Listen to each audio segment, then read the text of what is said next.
concerned about Vegas. I heard that you're going to be taping the shows from like 2 to 6. That's true. When are we going to go at the pool, man? That's like prime pool time. Well, I'm completely pissed because I wanted to tape the shows from 10 in the morning till 2. I'd get done, and then 2 o'clock I'd be out by the pool. Out by the pool, yeah. And then Tom was like, no, the people are complaining, the affiliates. And I'm like, no, they're not.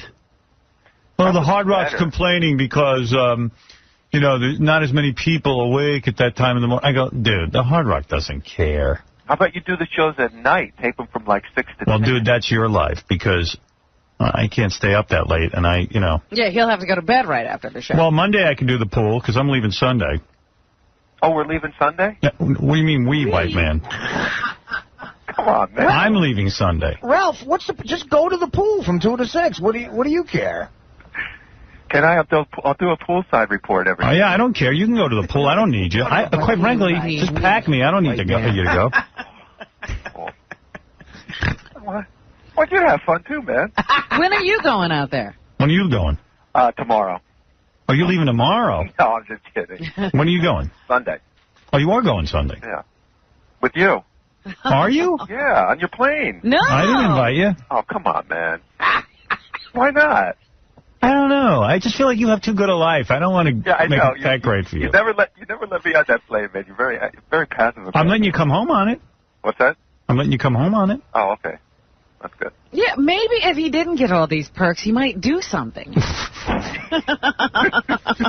Yeah, I know what you mean. I'm so into the pool scene there, and then from 2 to 6, and then I got to go up to my room at 1. I was on the website a couple of times just looking at the pool scene. Get ready. I know. Dude, I'm gonna be doing the shows in my bathing suit, soaking wet. You're just gonna come right in from the How about this, Howard? Look at Artie with the bathing suit. How about this, Howard? How about you tape the show from 10 to 2 and then take a pool break and then pick it up again around 6 or so? Oh, God. Hey, Artie. Yeah. So, we get there Sunday. Right. We dump our crap in the room. Absolutely. Freshen up. 2 seconds. Freshen up, yeah. Boom. Let's go down and play poker. Dude, I am... Absolutely. After we play poker, we play craps. Okay. Then we slow down with some blackjack. And then at midnight, I'm broke. We eat, we drink. Monday morning, wake up, pool. Wait, I didn't hear strippers. Yeah. Oh, right. Strippers. I forgot. Oh, well, they're constant. Have the Spearmint Rhino girls come who might be your hostesses? I don't know, but I'm getting over to the Spearmint Rhino Club. This leaving Sunday thing is a stroke of genius. Well, Thank you. Guys, call me when you get there, because I'll come down, and while you're playing Texas Hold'em, I'll watch. And who needs you laughing? Oh, stop, because then I'll play blackjack. And don't make fun of my stretch marks. Craps and stuff you can teach me. Sounds like Robin's getting psyched. She's going to take off her top. Yeah. Next thing you know, you're going to be naked at the Spearmint Rhino. Oh, I can't. Oh, I'll call you in the room. When are you going down? I'll be there before you guys get there on Sunday. All right. Oh, my God, the amount of liquor. It's like the Jack Daniels will flow. The great thing about Monday, it's going to be that drunk in the sun thing. It's like 100 degrees there. Forget about it. What time do we get there? Artie, do you think you'll ever be sober? No. Like once, like for an hour maybe? No, I'm not going to be sober. Are you kidding? On the plane, he drinks. I think you'll get there at around 6. About 6, Howard, perfect. 6 o'clock. Hey, Howard, it's gonna be you know what you should do? You should weigh Artie before the trip and then at the end of the trip. Yeah, Artie, get on the scale. Great. I bet he gains like 5-6 pounds. I'll do it. I don't care. What do I care? Yeah, well, let's see what you weigh now. I don't want the world to know my weight. All right, you want me to get on? Yeah, get on. Wait, let me take off my And jacket. then let's take bets on how much he gains. I say he gains 10 pounds at least. At least. You can actually see him growing on the trip. He bought himself a bathing suit because he doesn't want to sit by the pool. You know, I was reminded that Artie wore his socks Yes, at the pool with his pants and his shirt. And now he bought a bathing suit, a Nautica bathing suit. You can imagine what that looks like. 226. 226, dude. What? 220. What'd you think? I was going to be $180 or something? I don't know. I didn't realize it was that much. Really? Yeah. Artie, I think we... I got my pants. I'm about 220. I get 226. Yeah, I got pants on. I got my farmer jeans on. He's a heavy. They're not 6 pounds. Hey, Artie, why don't you strip down and weigh yourself? I say he comes back 240. Oh, 240. I say he puts on 10 pounds. You got to understand something. He starts drinking the second we get on the plane. Then it's like this move Artie has. We're playing cards, and the woman comes over. Oh, would anybody here like a drink? And Artie go, Jack and water. You know, and I hope that food's not far behind. You know what? I was saying before, in the old days, I would go to Las Vegas to lose weight because it was nothing but blow. Oh, no. When I lived in L.A., I'd go to Vegas for the weekends. I'd come back like 18 pounds later. You were a featherweight. And looking like a zombie. But, you know, the other thing is that, you know, you get that plane stocked with food. Yeah. So Artie eats the entire Yeah, we plane stock it line. up with shrimp and all kinds of stuff. It is just, I mean, that private jet perk is the greatest. The best. Oh. Because I'll never forget that time that they had the buffalo wings. Right. And Artie just had this huge tray of buffalo wings, and he was eating them all by himself, and he ate through the entire bowl. And it's funny, they put the big spread out, and, like, Artie doesn't even let the lady finish putting it out before he's on top of it. Andrew, what's up? Hey, what's up, pal? Big Hey. fan. Thanks. The pool's closed at 6 in Vegas. Oh, fine. Fine. What? Fine. So you'll be up in the morning and you'll be at the pool. That's why I'm saying 6 to 10 is perfect to do the show. Oh, stop. Yeah, for you. Yeah, exactly. Then I can't go to dinner. Forget about it. Yeah, girls go for free at the pool, right, Ralph? Yeah. Ralph can be at the pool all day. He doesn't have to pay for a thing. Very face faggot. No, hot girls go for free. Hey, Mike, you're on the air. Yeah, Ralph has to pay. He's not a hot girl. Yes, Ralph's a bit of a butterface. All right. Hey, thank you, Ralph. Ralph Plotting. Out. Douchebag out. Let me get your prediction on what's going to happen here. You know, the worst part about it is I can't take the jet back. Why? I have a gig that I couldn't get out of in St. Louis Friday night. Oh. At this place. I got a gig Friday night, May 14th at the Pageant Theater, by the way, in St. Louis. I got to get up at 6 a.m. You're not going to be able to do Friday morning. And you think, I mean, how am I going to do that? You know, what are they paying you? You just give them the money. It's really good money, and I couldn't get out of it. It's like, because, you know, our Vegas... You're going to get up at 6. Thursday nights are our big That's night. the party Well, night. I'm just going to stay up. You're going to stay up and then sleep on the plane? Just go right to the plane. All right. And then, you know, I'll fly to St. Louis, and I'll sleep in St. Louis in the hotel. And then...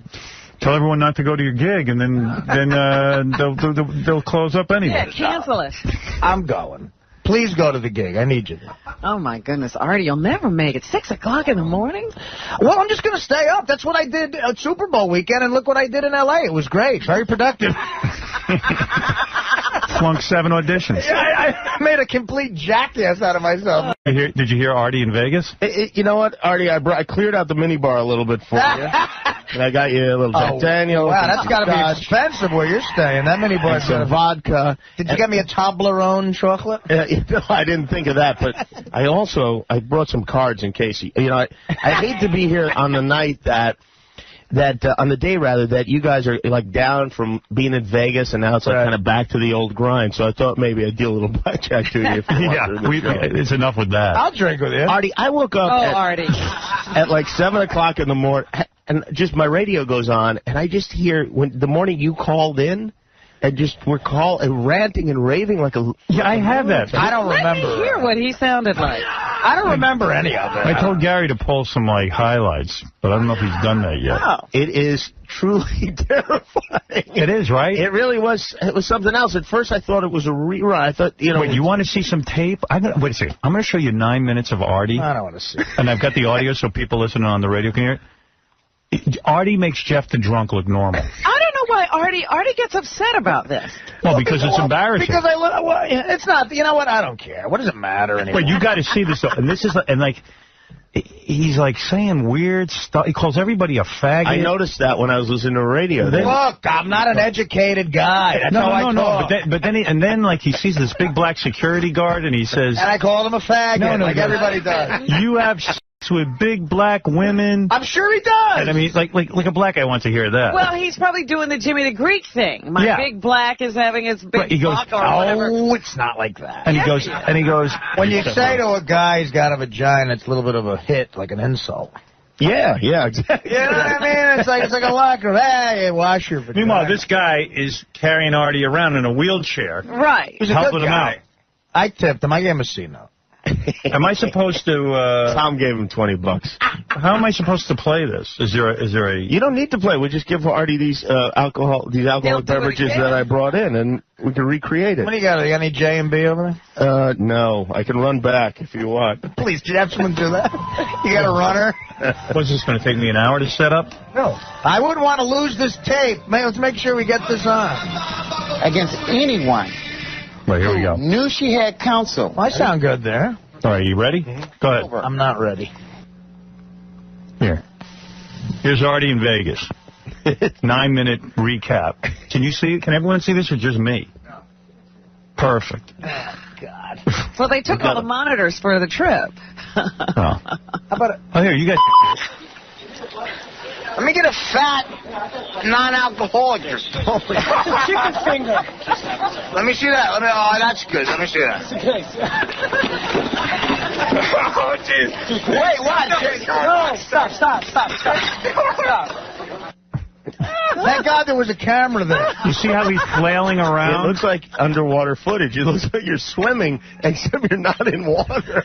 He's flailing. His arms are flailing. I'll show this on E, but his arms are flailing around. Actually, that's me auditioning for the show O.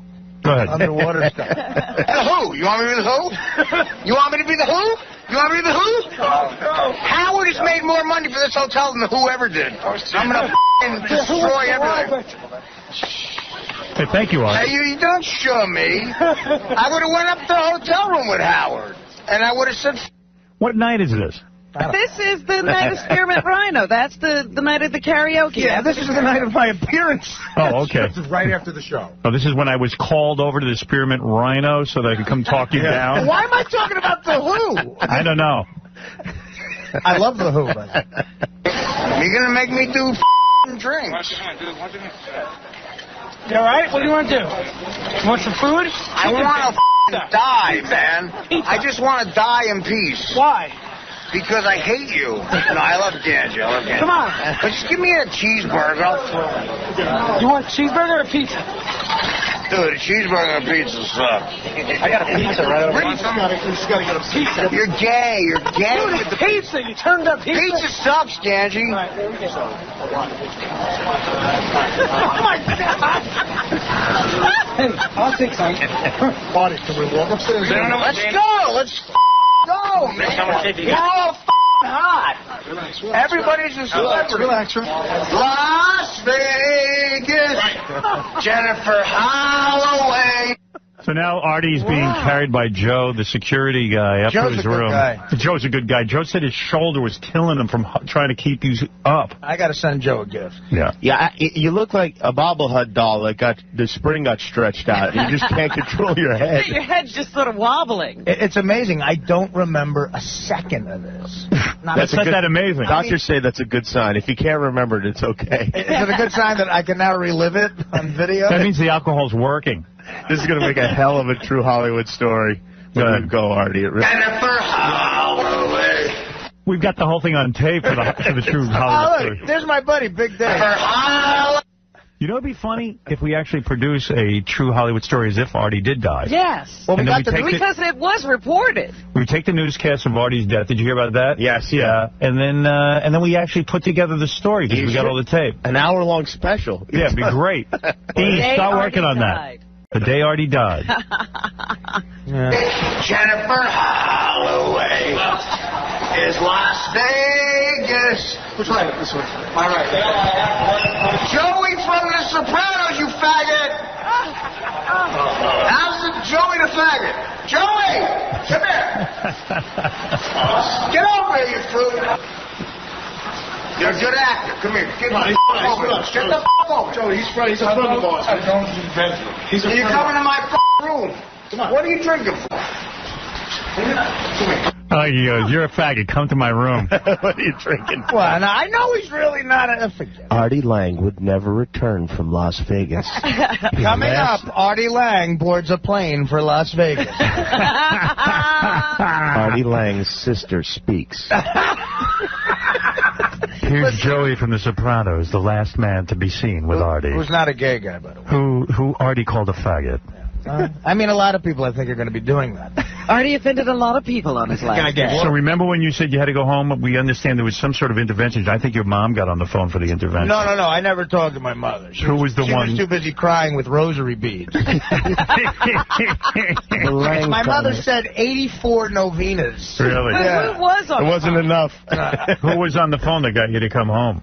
I got a guy I call if I get into some trouble. Really? From I rehab? didn't know that. Sponsor. An old guy I used to know from rehab, where if it gets a little crazy, I call the guy.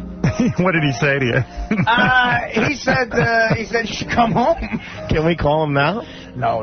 Yeah, we got to get him for the special. No, we can't call him now. The guy's actually does. Artie's sponsor. The guy's connected. Oh, yeah. In this clip, Artie's sponsor reaches out to Artie.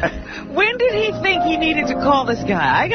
Were you in this condition when you called? Right after I called a big black guy a faggot. That big black guy was like the nicest security guard in the world.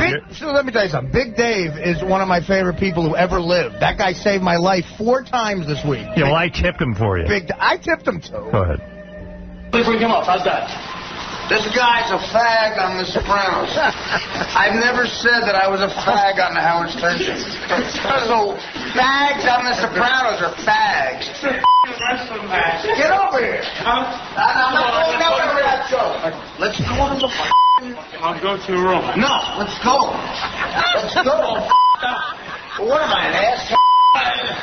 I overlooked your perfect tan. Artie, we gotta go, man. Let's go. Come here, Joey. Come on, Artie. Let's go. I like Joey. Come on, Artie. Best guy ever. Come on. Let's go, Artie. Let's go. Joey, we'll get it. We'll get Joey. Joey. Come on, you're killing me, man. I love Joey. Come on, man. Joey, where the f*** you going, man? Where are you going, a fag? You a fag? You want Joey in your room and then you call him a faggot. He's a fag because he won't come to your room? Yeah. Come on, you fag. Let's go to my room. This is so... I'm just going to leave and open up a deli or something. You are. You know what I mean? Like, what am I doing? I'm just going to leave. It's funny, though. Wait till you see the video on TV. You know how many powerful people in show business I'm offending right now? This is just... Oh, they all do it, too. It's done. I can see you running a deli, by the way. Oh, I know. You know, into the ground. You want to see me running a deli? A big drunk. Sub, you faggot. Big drunk running a Subway shop. But I'm going to run it where this behavior is acceptable. All right, go ahead. I'm back here. Prove you don't want You want to fight? Wait a second. The visual is Artie is being carried backwards. Look at my love handles. In a way, it's kind of like Artie gets a lot of attention if he gets struck. Like, everyone treats him like a little baby. Look at he's being carried. Yeah. That's Cornell. That's Cornell there. It's Cornell and Big Dave. What's funny is, though, these two guys hold up, and Artie is moonwalking. His feet are barely touching the ground. He's floating backwards. I'm floating on air. You're like a baby in one of those Johnny... We'll walk. We're fine. We'll walk. Now they're putting Artie in a wheelchair. We're going straight. You want to ride or you want to walk? How the hell Joey is a fag? Okay, let's go, bro. Big day. I've made a lot of trouble. Good. No, you're all right, Artie. Tell you what, guys, listen, it's not a racial thing. I hate Italians as much as I hate the blacks. Italians and blacks are all just... I just want to close the whole letter with the size of these two. Shut up, killing us all. Hey, John, man. Hey, John. The Jews are the motherfuckers. You guys are counter Jews. Just walk back. I love Jews, though, because they're the greatest people ever. You're like Don Rickles. You insult the Jews, and then you say something nice. Yeah. Seriously, can I just leave now? Because I'm out of show business. I got to say this. Now he looks like, one of Jerry's kids. One of Jerry's drunken kids. I think he has no coordination. He's just a mess. I look like I have MS. Yeah. This is astonishing. I've never seen anything like this. You've never seen I wasn't there, because I would have got you naked. We would have been Jimmy, that's the move. Put his hand in warm water, watch him pee his pants. Remind me never to drink 80 drinks around Jimmy. You would have some real fun. So let's count this. So far I've been anti-Semitic, homophobic, and anti-black, right? Yeah. So let's see see what else happens. Good. Nice recap. He's in a wheelchair right now, by the way. Yeah, being wheeled. You guys don't roll, man. All right. No, you roll. You're rolling, Artie. Jennifer Holloway. So Artie just is in the wheelchair. Get up, 110, you faggot. He goes in front of a room, picks up a pizza box, and throws it all over the hall. Then yells at the room number. He called the room number a faggot. Just going. Yeah, go. 110. You guys know what room he's in? Get up, 108, you fag. Hey, 104. That's me. All come in. We're going to drink. Just put the camera down. We'll drink. So then Artie gets out of his wheelchair and walks into a wall. Was he trying to escape? What was that? He left. It looked like a ghost shoved him into a wall. I tried to escape, but I ran into a wall. He was like trying to get away from the security people and ran into a wall.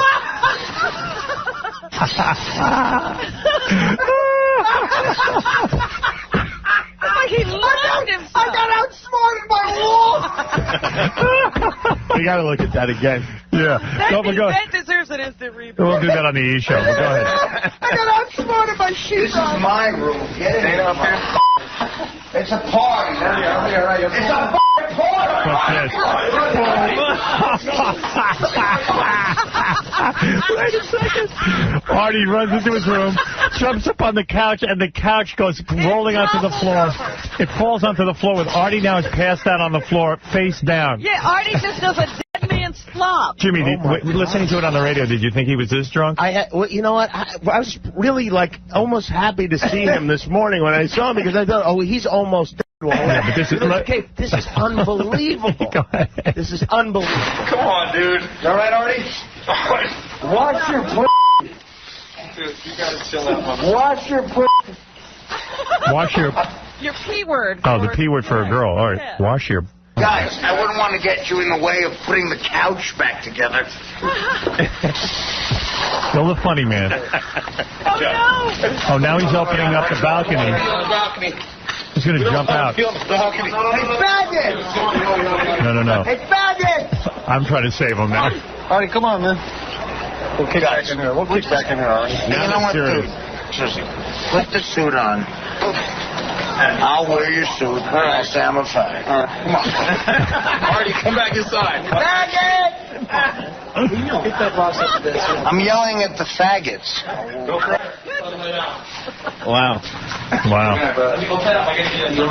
So they left him on the bed to sleep, but meanwhile somehow he got out and ended up at the strip club. I'm surprised all my buddies at E! didn't say, no, listen, let him jump. We'll get it on camera. He's not out by any stretch of the imagination. He's just resting for about 30 seconds. What time is this, by the way? Because it's broad daylight. 6:30. 6:30 in Vegas, and people by the pool, and he's calling them faggots. Well, listen, they got to make those doors more complicated. I really don't. I don't like offending anybody. Oh, stop, Artie. Hey, Vinny, you're on the air. Hey, Artie.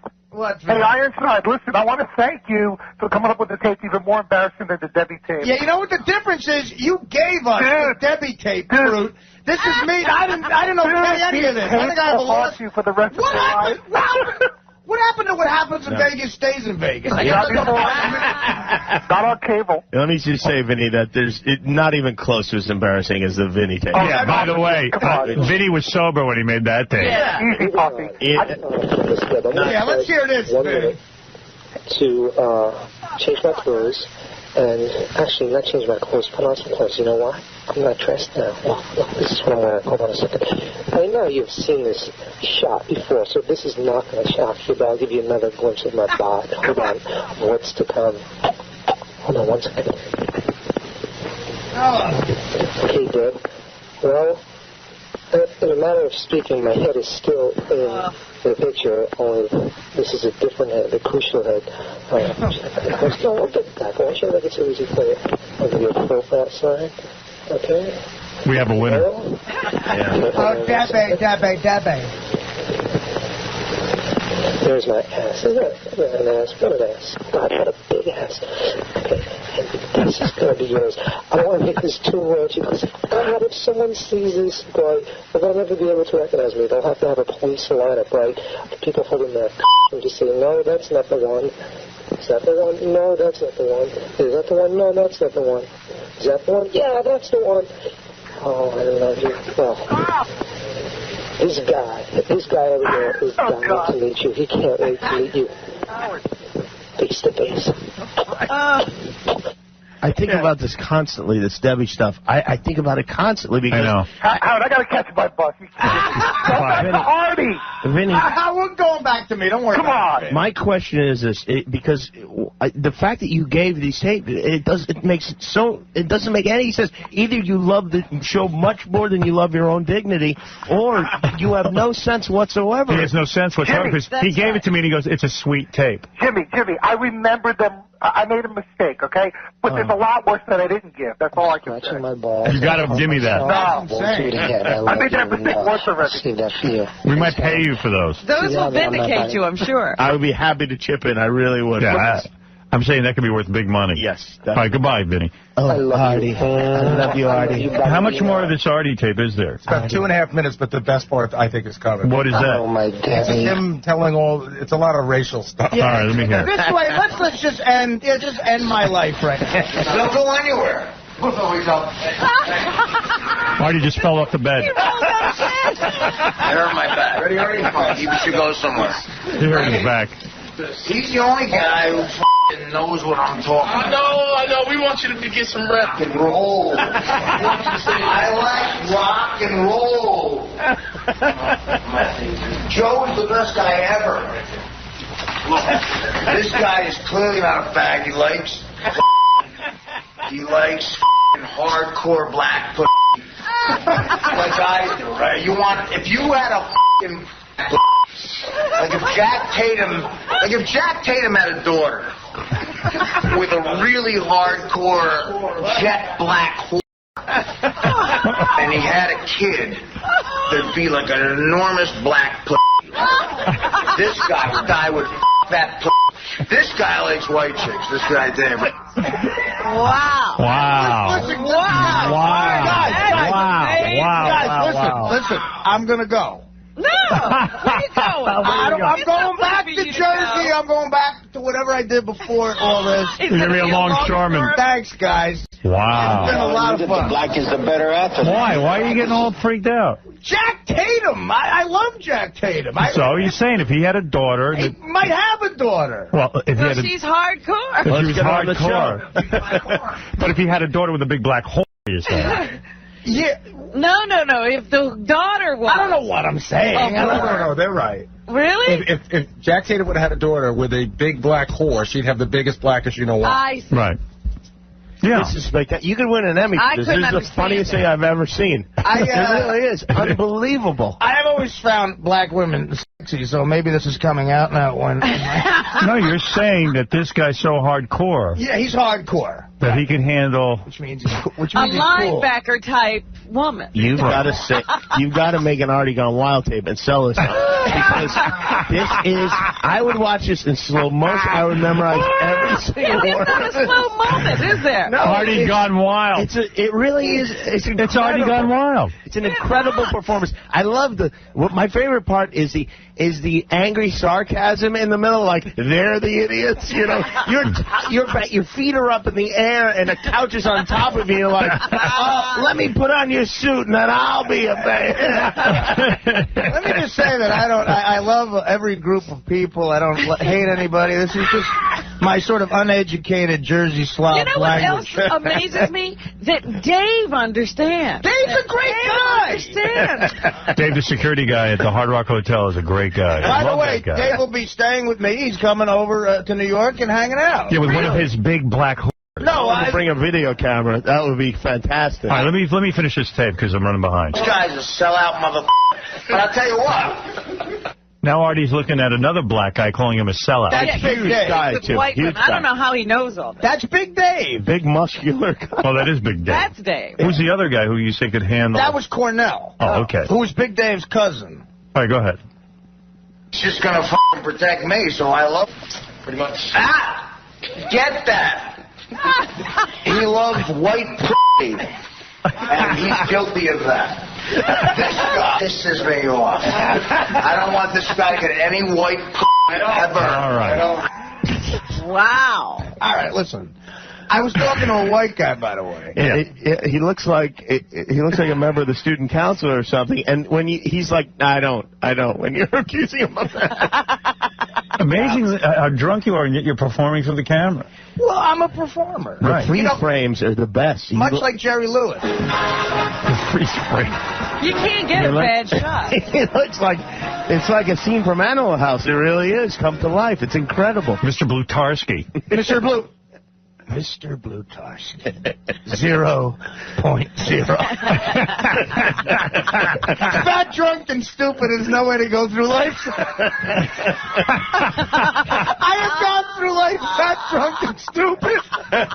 You know what? I think that's the name of the video. No, it's already gone wild. Oh, well, then maybe it's has to be fat, drunk, maybe and it's stupid. Artie gone wild. Subtitle: Fat, drunk, and stupid. If you do that, can I just get a couple of points? Just something to buy the deli with. Oh, wow. Hey, Rob, you're on the air. Hey, Artie. Hey, Rob. How you doing, brother? What's up, buddy? Man, you gotta slow down, bro. I thought you were gonna get fired last week. Dude. Howard, I thought you were gonna fire him the way you were. Why? I should give him a raise. Fire him, yeah. Fire him. All right, Look at how much he's done for the show. I'm sailing through today's show. Robin had that was great. That was great. That was unbelievable. You got to put that out tonight on E. You got to put it on. Let's go to it's all finale, I think. Just you got to ratings-wise. put that on, man. That was great. I can't see right here. I'm laughing so hard my eyes are tearing. all of the Artie stuff, along with everything that we did, will be on starting tonight. I predict great. 52 million. Yeah. And even Robin had to yell at him last week. Yeah, that's right, great. Robin? You were yelling at him. Calm down, Artie. Sit down. And he's drunk and everything, just being belligerent. I thought he was gone. Hey, Shuli, you're on the air. Uh-oh. Hello? Hey, Howard. Yeah. Hey, man, Artie was out of control. Hey, hold on 1 second. I got a problem with the phone. Hold on. Jesus. You there? Yeah. Okay, go ahead.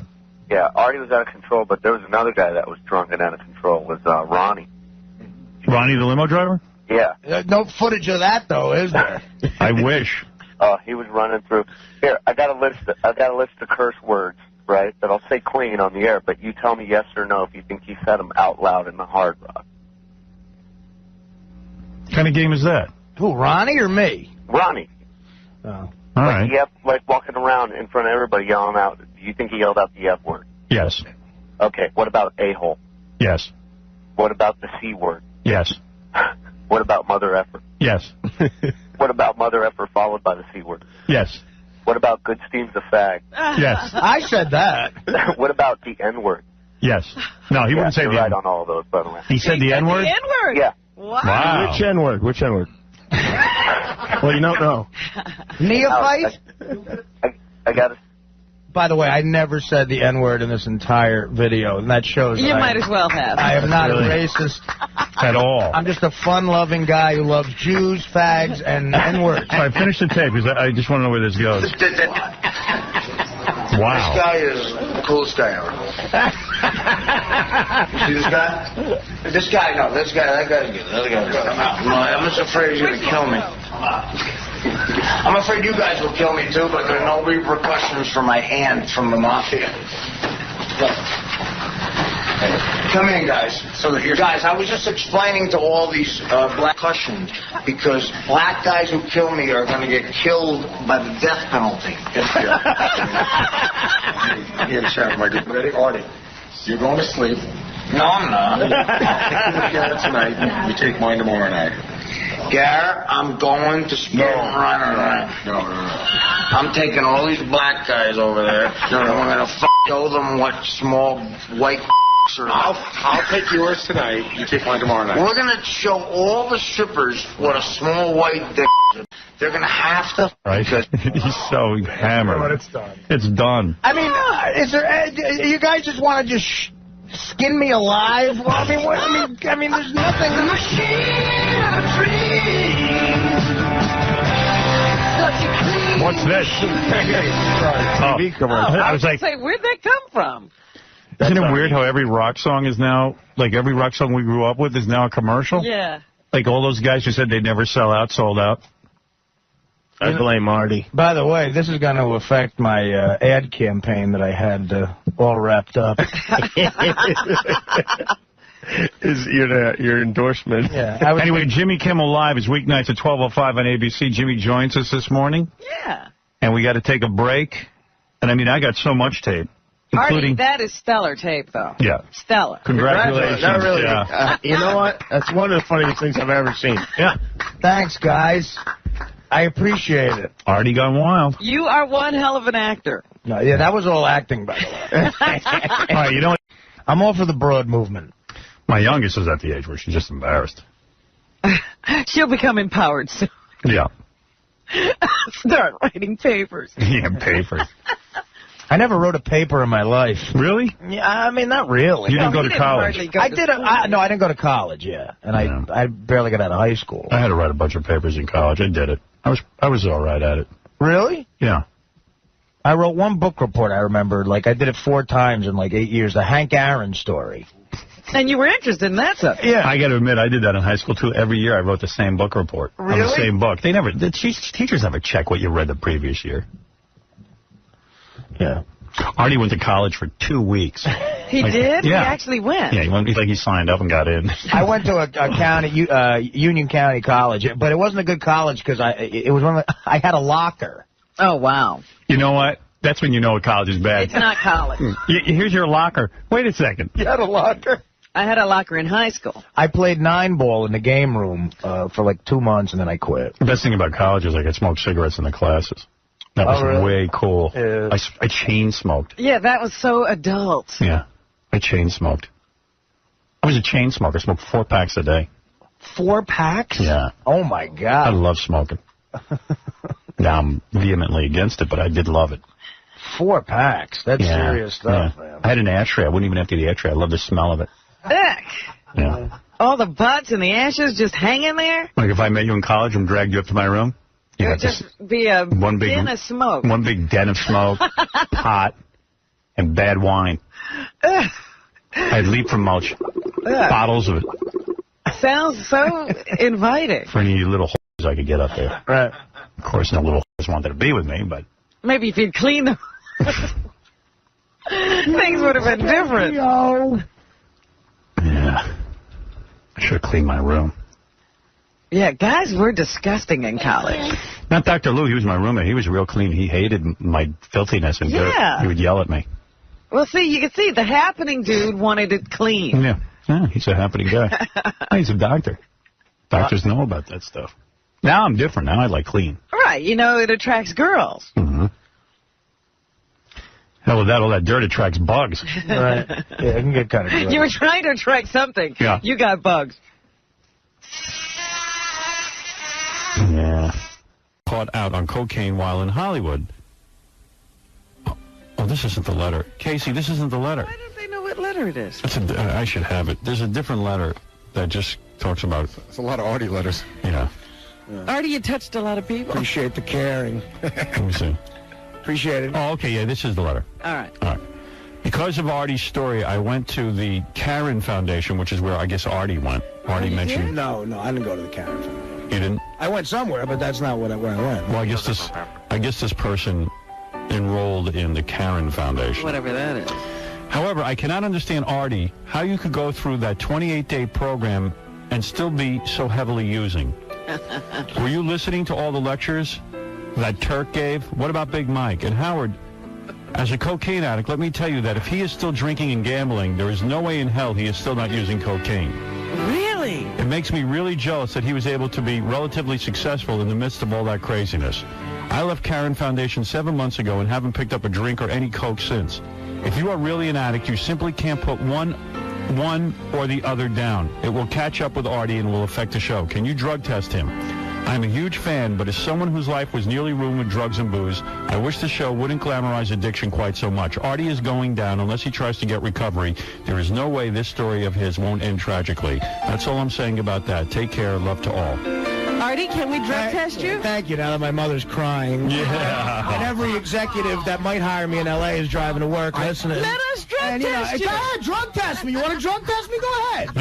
I can see that. June 14th will be 5 years without coke. All right. So funny. I can see that you're reading of that being used during the E! True Hollywood story. Yes, Yeah, I would just- Artie's life. Actually, I wouldn't want to know, Artie, if you didn't drink. But what? Can we drug test him? Go right ahead. Go right ahead. All right, we'll drug test you. I'm peeing a cup right now. But you know, Howard, cocaine gets out of your system faster than any other drug. Well, as far as the urine test. Yeah, thanks, Shuli. You're closer to getting this job now, you punk. It's the last time I'm nice to you, you little creep. Howard, I have a picture of Artie from the Vegas show that I can email to you guys. He's talking to Brian, the cameraman. I swear to God, I don't know who he's looking at, but he's not looking at Brian. He's so trash. We have better picture. We have Artie at 2 o'clock in the morning eating pizza, and it looks like he's orgasming. You want to see a face. He's drunk on Jack Daniels, and he's got the pizza going into his mouth, and he's smiling. Happy man. Artie, you got to admit that's a disturbing picture. What's disturbing about it? Having a slice of pizza? Yeah, but look at the face. I think when you're orgasming, you don't look that happy. I don't have a picture of that, unfortunately. Yeah. I'll try to get Tell him in the lecture, Howard. I told you. I told him about steroids. I told him about, I told him the whole thing. Yeah. All right, hey, thanks, Shirley. Do you think he listened? No. No. So is Artie out of the contest? Yeah, Artie, you're out of the contest, right? I'll leave it up to Artie. Well, I'm out of show business now. I might as well drop out of the contest. Oh, listen to you being a downer. What a downer. I'm a downer? It's all right. So you don't do cocaine. We know. That's right. I hope you do. I do know. I couldn't be functioning like this if I did cocaine. Oh, stop. There's no way you could. It's impossible. Artie, are you still in the contest? That's the question. I think you're out, right? I'm in. All right, you gave up, right? I did not give up. What'd you eat yesterday while you were sick? Be honest. Right next to the doctor's office, there was a diner. See? Which is the truth. All right, go ahead. You might as well confess. You know, Artie, I got to tell you something. There's always a diner somewhere. Right. Especially in Jersey. So, and then after the doctor's appointment, he gave me a shot. I hadn't eaten all day, and I went over there, and I had an omelet and sausage. Like not even egg white omelet. It was an omelet. All right, omelet. Any bread? Yeah, I had rye toast. You had rye toast and what on the toast? Nothing on it. Butter? No. A smear. I had a little jelly on it. Right. I knew it. Chocolate milk or not Diet Coke? Well, during the whole breakfast, I had a coffee. Right. But then at the very end, I got a chocolate milk. All right, so you had an egg omelet with sausage. Right.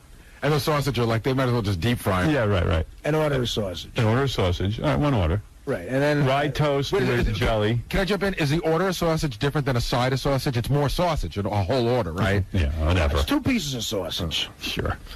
Rye toast with jelly. Right.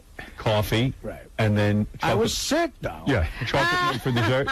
I thought you're not sick. I had a chocolate milk. You're not I was sick yesterday. All right, now that's lunch. Or that's the after. Was that breakfast? That was about after I got up and went to the doctor about 11:30. All right, so what happens for dinner? What happened for lunch? I don't think he didn't have lunch. Yeah, he ate 3 squares. No, I didn't eat lunch because I went to bed early. At about 5 o'clock, I got a turkey and Swiss on rye. And no dressing on that? No, but I had coleslaw. Put it on the sandwich? No, he just ate that on the side. I do like doing that. Yeah. And then I had a black and white cookie. So do you really want to be in this thing? It's going to, you know what? And also, when you go to the gym, you end up working out hard and you blow yourself out. Just drop out. Admit defeat. Admit it. Give me one more week. Okay. Give me one more week. No. All right, he wants to gain 2 more pounds. One more week. If you take one more week. The thing is, I'm not going to be on the show next week because I'm off for work. I have other work that I'm doing, and I'll be back Thursday. Wait a second. You'll be doing a movie next week, right? So you'll be at the craft services table? No. It's hard not to eat when you're doing that, but that's not what I'm doing.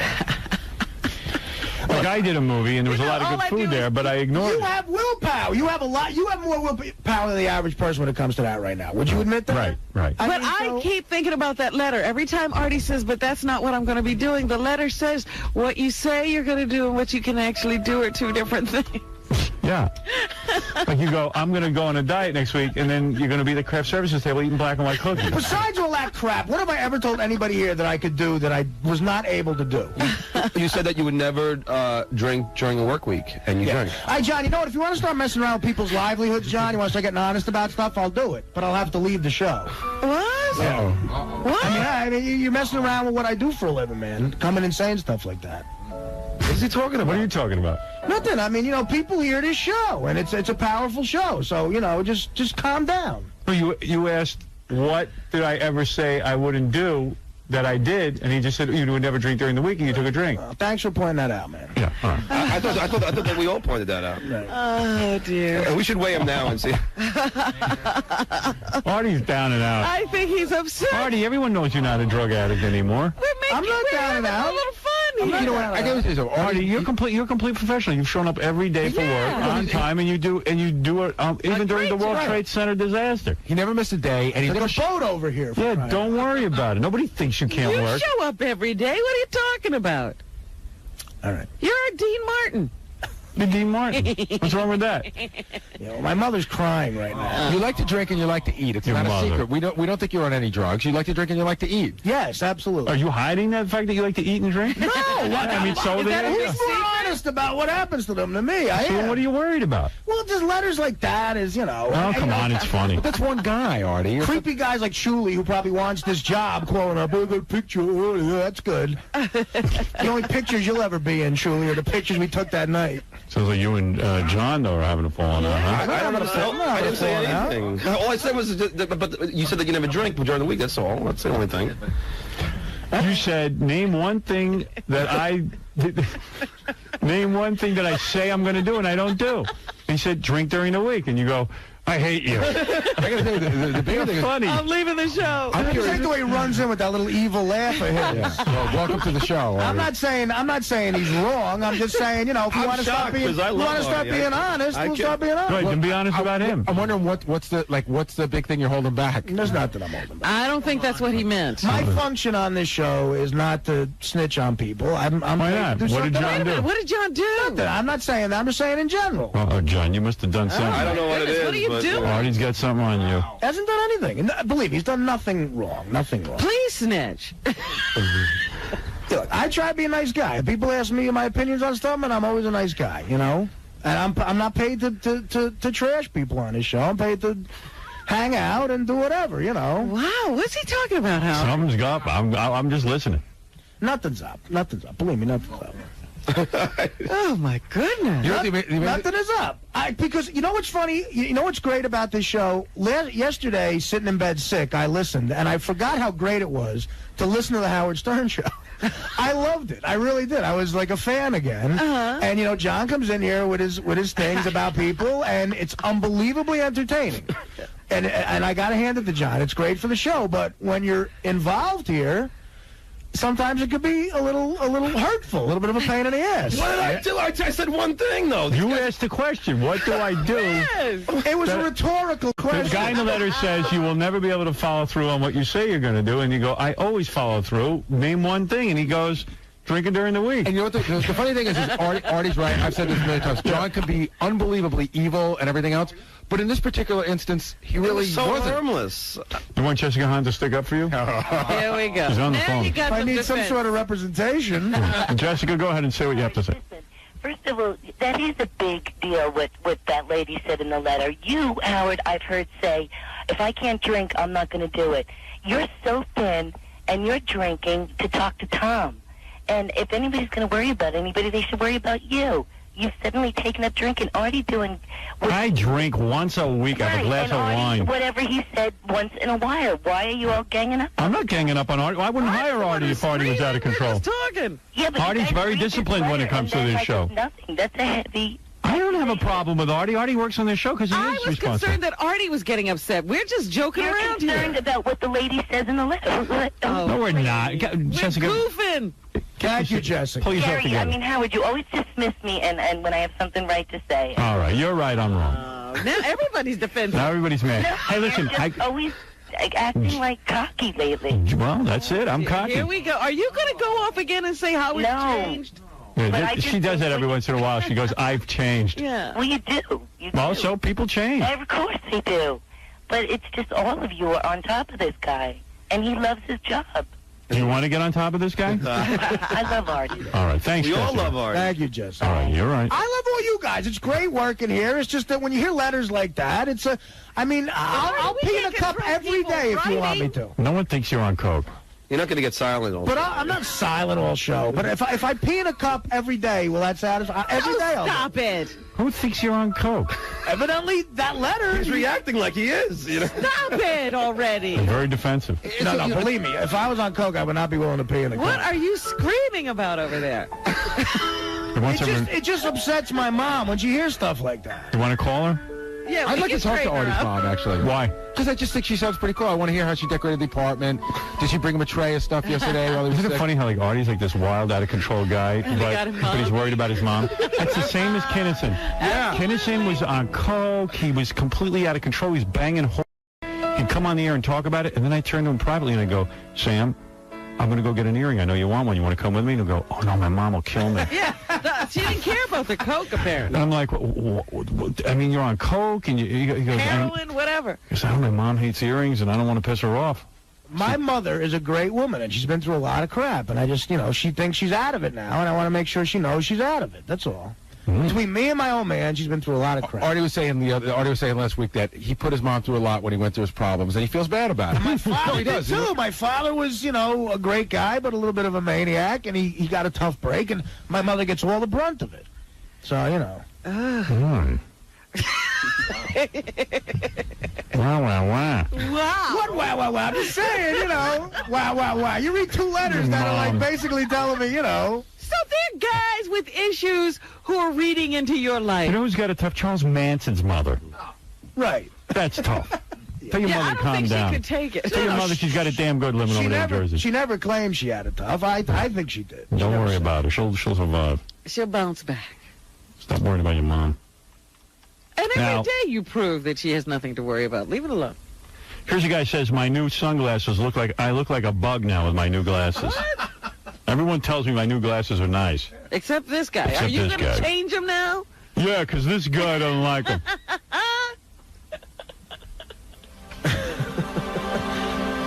Can we see the shot of me eating pizza again? He wants to remember being happy. Remember happier days? Oh, my God. There's a listener. Artie will love this letter. You replaced a drunken funny man with a degenerate gambler. Who could ask for more? Everybody's got opinions. All right. Not own. Here's a guy who says, Howard, you're talking the other night about crying in your sleep, which was shocking. He says, no wonder you cry in your sleep. You spend your days watching clowns getting gang raped by hillbillies. I'd be crying in my sleep, too. Watch Disney or something, for Christ's sakes. The guy's right. Yeah, you had just seen that clown movie. In fact, I understand that clown movie where the guy gets raped is showing in a theater somewhere. I was going to plug it just so people could go see it. Is it already open? It's going to go to the Angelica, which is a prestigious theater in this town. Yeah, when is that open? Hold on, you got it right. Where do I have that?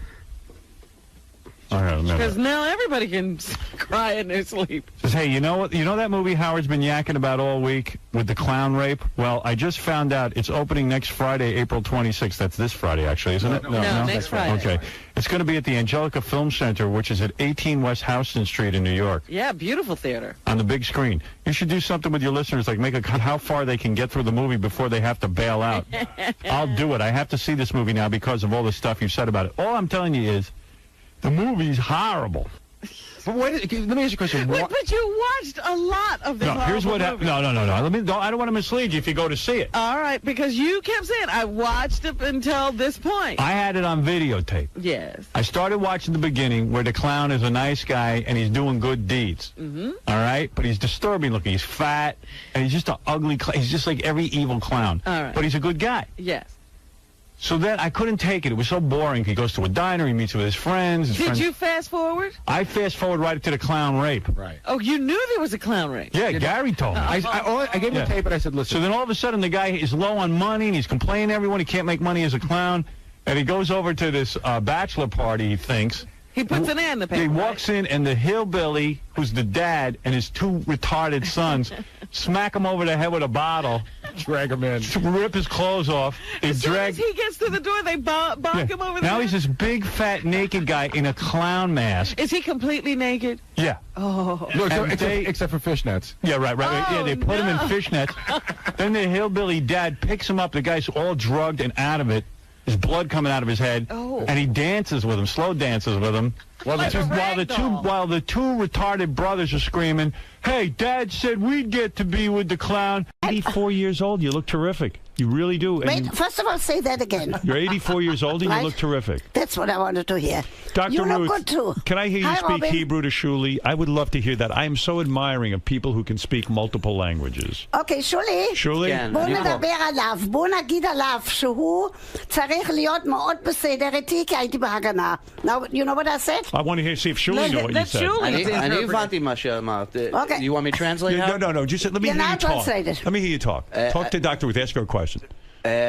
את אוהבת להיות פה חזרה בסדרה? לא היית פה בטח, איזו הרבה שאלה. שנים. כמה זמן שהוא לא לקח אותי כאן. Wow. So first of all, שנים הוא לא לקח אותה. first of all, I said, how come I haven't been here for so many years? That's your fault, not Second. mine. I would have had you on all the time. I mean, you... Okay, next speak again. stayed away. Howard, Robin, I thought I'd offended you in some way. you offending me? I didn't Never. know. Let me How say can something to offend you in your native language. Now answer. Thank you very much. You speak 4 languages, right? I speak German fluently. I speak French fluently. I speak Hebrew fluently. And I also speak a little bit of English. Wow. That's bad. impressive. Not bad. When you, thanks, Shuli. And that was impressive, by the way. I never really... By the way, she said to you that you better be nice to her because she was a sniper in the military, in the Israeli army. You know, I am fascinated by that. I really am fascinated by that. That you were a... Thanks, Shuli. I was, you know, thinking about your life. Mm-hmm. And I know you're an upbeat person, but I do see your life as a very hard life and a very sad life. Now, let me tell you something, Howard. Number one, there is a play about me which is coming to Off-Broadway. I'm going to invite you. It's called Dr. Ruth All the Way. I know you like that title. You grew up in Israel? Wait. The playwright is sitting right out here, Marc Saint-Germain. Now, here's what you and I will do. I'm going to answer a few of those questions. But as you now, look at the face on him. Well, Robin, because you're look funny. at the You know face. what? You have an interesting psychological move. Yeah. When I start to talk to you about your life, yes, you shy away and you take over the conversation. But we know that already. No, we don't know about it. Robin, one time You're I told uncomfortable. Howard. One time I told Howard, I came to plug a book. Right. Today I came to plug what? A wine. Okay, I wanted to hear you say that. Right. What is the wine called in French? I don't know. I'm telling you. What? Vin d'amour. Say it. Oh, Why the did wine you, of love. You've turned down endorsement deals before. Yes. Why did you choose a wine? I'll tell you why. Are you a drinker of wine? Certainly not, but I'll tell you why. You don't Robin, drink wine? Why do you say certainly not? Why don't you Listen. drink wine? Because if I would go out with you with permission of your wife, Beth, Right. maybe I would drink a glass of wine, of my wine, Vin d'amour. But let me tell you something. That, Robin, listen carefully. Okay. I'm telling people, everybody's stressed. Everybody goes home, and I tell them, a couple, I tell them to drink a little bit of wine, not too much, because now watch Howard's face. If you drink too much, you can't perform. That's true. Oh, See, sexually. that is true. Oh, that is true. And You fall asleep. Robin, if a Yes. woman drinks too much, she falls asleep. So, Right. Pierre, Not too much. Not too Dr. much. Ruth, So- why would you make a wine that most wine is 13% and alcohol? this is 6%. 6% alcohol. Yes. That could be a turnoff to the wine drinking public. In other words, people like to get high off their wine. Okay, You understand I want that. to do something else. All right. I want you to drink the Dr. Ruth Vin d'amour, Right. which was the idea of Pierre, with whom I've been working for 30 years. First I said no, then I said it's a good idea. I want you to drink a little bit of that wine. I will drink it. And then I want you to make love to your wife. You know no that I'm problem. old-fashioned. Yeah, I'm old-fashioned and a square. Then, if you can't fall asleep because you think about your radio program and you think about your Right. celebrity and Then all what of do the I do? other things, then you can drink the other wine. Why Let her then go to sleep. I see. But First give her an orgasm, then she goes to sleep, then you can drink your wine. All right. So now answer me about your life. Don't shy away, because I'm kind of fascinated by you. But When it's very you hard and to break your persona. I know. You are a woman who, Don't analyze me. Okay, fair enough. Everybody knows that. But I'll Is it too painful to talk about your life when you dwell Howard, on if it? you shut up for one moment, then I'll talk. You never let me. Haven't shut up, You Dr. haven't Ruth. shut up, Dr. Ruth. All you've done is plug, and I'm okay with it. I'm okay if you plug. Robin, help me, Robin. But now, I'm trying to really delve into your life somewhat, yes, because I'm fascinated. You know that, Howard. If you and I, with permission of your wife, Yes. can go out for a drink, I'll drink the Van d'Amour, you drink whatever you like to drink. Maybe, because I do like you, you know that, maybe I would talk a little bit about my life. Why not? What is the big deal? Right. But you come on a show. I like to talk about sex. Right. But you I don't. like to talk about the wine. I You like don't to like talk talking about about books. sex. Because I've asked you about your sex life in depth. Oh, I would never answer you about my sex That's what life. I mean. You're a very guarded woman. You're right, but look what I'm doing. I'm doing films that are going on PBS. Brand new yesterday on the Czech. Did you grow up in Israel? I grew up. Now, I give you in a nutshell. Okay. I was born in 1928 in Frankfurt am Main. Germany? In Germany, and lived in the house of two loving parents and a grandmother. Then, I went to a Jewish school. Right. Then in I was born 1928. Yes. And in 1939, as you know, there were black clouds on the horizon. Right. I was very fortunate. I was with a group of children who were sent to Switzerland. Other children were sent Without to England. your parents? Without my parents, without so anybody. your father read the tea leaves, so to speak. He understood that the Germans the country was turning ugly, Hitler was coming to power, and they had to find a way to get you out of the country safely. No. There was, I will tell you that in a nutshell. There was a conference in Evian in France that said, let's save German Jewry. The conference failed miserably. Nobody wanted to take the German Jews. My father already was taken to a labor camp, not concentration camp. Then he said, I was an only child. Do you remember your father? I remember him very well. How old were you when you were separated? 10 and a half. 10 and a half. Yeah. So I didn't want to leave because I was with a mother and a grandmother. My father wrote that he could come back to Frankfurt from the labor camp. There was no concentration camp yet. Right. If I would join that group to Switzerland. So I had no choice. Now, did your father have a business in Germany? He had a small business, not well going. And you mean one day they marched in and said, you are no longer going to live with your family. We're going to take you to a labor camp. Right. And they just ripped him out from his family and took him away from your house. Okay, now. You saw that.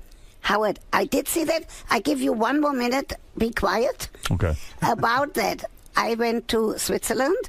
The children's home became an orphanage because all of the parents of those 100 children who were in the orphanage were killed in concentration camp. That's all I told about it. Your mother was eventually taken out of the home as well. And the grandmother, my father, came back to Frankfurt. They were all taken out. And put in a concentration camp. Now, that's all I know about it, and that's all I want to talk about it. Now, because it's too painful to continue talking about. I'm almost in tears from it. Pardon? I said I'm almost in tears from it. I like that. You should be in tears. Well, I mean, it's an awful story for a little girl to lose her family like that. Howard. Were you told? I'm curious. Were you, if it's not too painful, were you told when you were living in Switzerland your parents had been wiped out? No. No one came to you and said that? No. Because back then they didn't believe in telling kids bad things. No, they didn't know. Until towards the end of the war. Now let's talk about the Haganah. So you lived in a fear of not knowing. At the end of the war, how did you find out that your parents and your grandmother were gone? Because lists came of people who survived, and lists came out of people who did not survive. Now let me talk about Israel. How old were you when you... before you go to Israel, how old were you? 17 when I went to then Palestine. Now I tell you about the Haganah. Wait, so you were living in Switzerland. Mm-hmm. End of the war comes, you get this list, you find out your entire family is wiped out. Did you have brothers and sisters? No, I was an only child. Robin, if you both would listen, then you would We're asking you a question, though. One more question. Okay. And then I'll talk. So the war is over. You see that your parents have been wiped out. Do you become bitter? I mean, do you say, I'm going to move to Israel and fight for this new cause? Yes. That was your motivation. But my motivation was, this is something terrible. I survived while 1 million, you know all that, 1.5 million children were killed. Right. I have to do something to make the world a better world. Jews need a country of their own. Right. And I went to then Palestine. Now I tell you about the Haganah. And I was a sniper. Be careful, Howard. So you go to Israel. Still do it. 1 second. You go to Israel. Yeah. You're it wasn't Israel yet, Howard. Right, it was Palestine. Right. You were 17 years old. I go to kibbutz. And were you shocked that they were willing to allow you to become a military person? Because No, back then, I volunteered. What do you mean shocked? Because back then women weren't chosen to be snipers. No, in Palestine at the time they needed everybody. Even you would have been in the Israeli, then it became Israel, as you know, in May 48. Everybody was a member. Robin would have been a member. You would have been a member. It wasn't an act of heroism. Did it pain you to leave Israel eventually because this is something you... Wait, I went to study in Paris. Right. Fortunately for me, I went to the Sorbonne. Right. I always thought I'm going back to Israel. Right. Then I married Fred Westheimer, who actually, he passed away 14 years ago. He actually liked you. Fred Westheimer. Like you don't like Howard? But Fred Westheimer and you got divorced, didn't you? No. Don't you say something like that. Why did you say that? Weren't you married 3 times? Yes, but Fred Westheimer was married almost 40 years. Oh, and then he died. And then he died. I so, see. Fred actually liked you. He listened doesn't to you. like you. Robin, Fred Westheimer Can you believe like you him. married a guy who liked me? Difficult to believe. Is it true when you served in the Israeli army? You say that you never had I was badly wounded. I will tell you that. I was badly wounded. That's not why I'm short. You said I'm 4'8". Yes. Not true, 4'7". I didn't know that. And I'm not shrinking.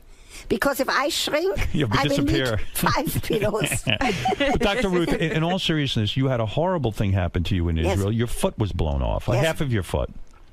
You did your homework. No, I know about now you. Let's was the talk injury? toe, and I can dance when I find. What was blown off? Just your toe? No, the top of the foot. Howard. Wow. Let me see it. Over my dead body. Why? Are you embarrassed? I told you, you asked your wife, I will go for dinner with you. I told you that already 10 years ago. Dr. Ruth, you as a never woman, took me up on it. a woman's appearance is very important. You know, when you're a young lady and you what do I look like? Here, No, I'm standing up. No, you look great. Are you standing now? Doc, you know I'm I taller did than you. Purposely, I knew that you would say that. Did your height bother you when you were younger? When I was 18, 19, I thought nobody would marry me.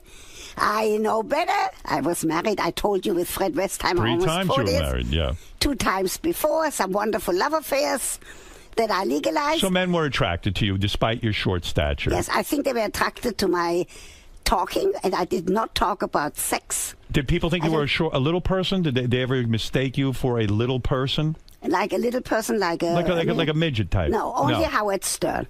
No. Robin. So you're a young woman.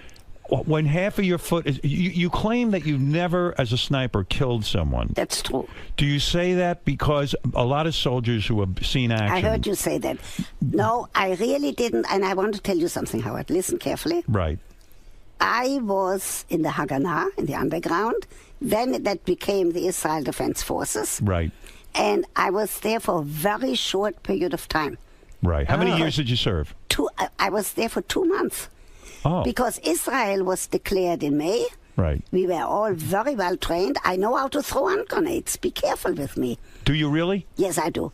And do you own guns now?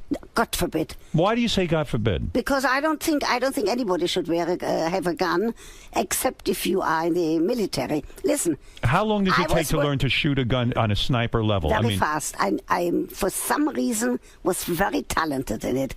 Is that I think I don't know why. In other words, from how many feet away?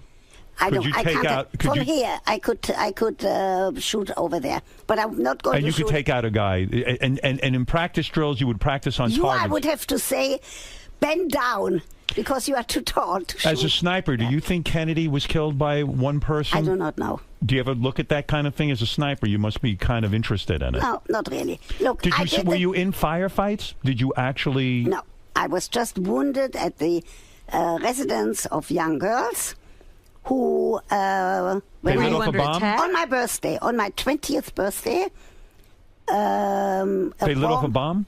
Yeah, a cannonball exploded in the lobby of that residence of young women. Some people died next to me. Friends of yours? I knew them.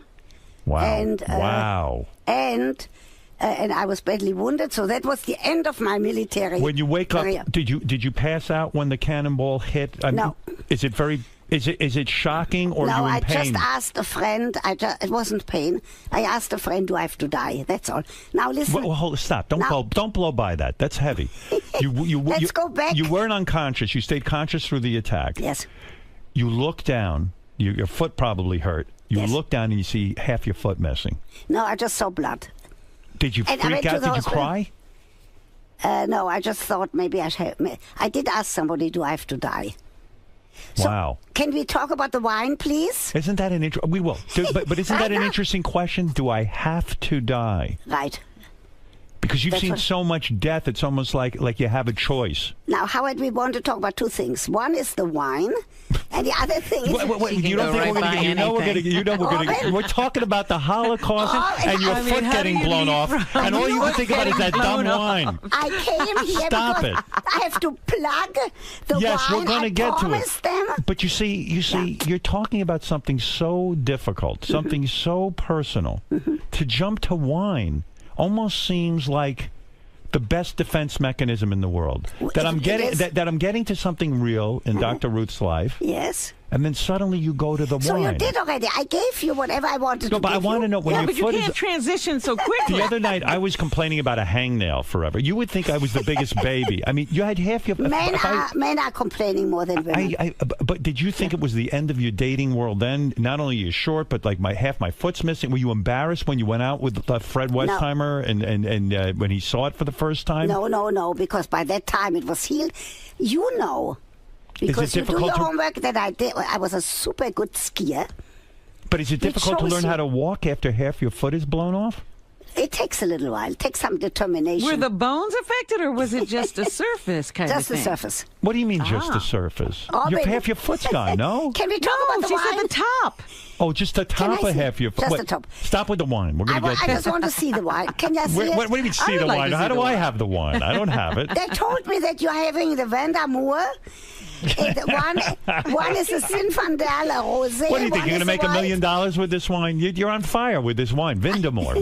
Here. No, you have to say it better. Vin d'Amour. Robin says it better than you. Robin, say it again. Vin d'Amour.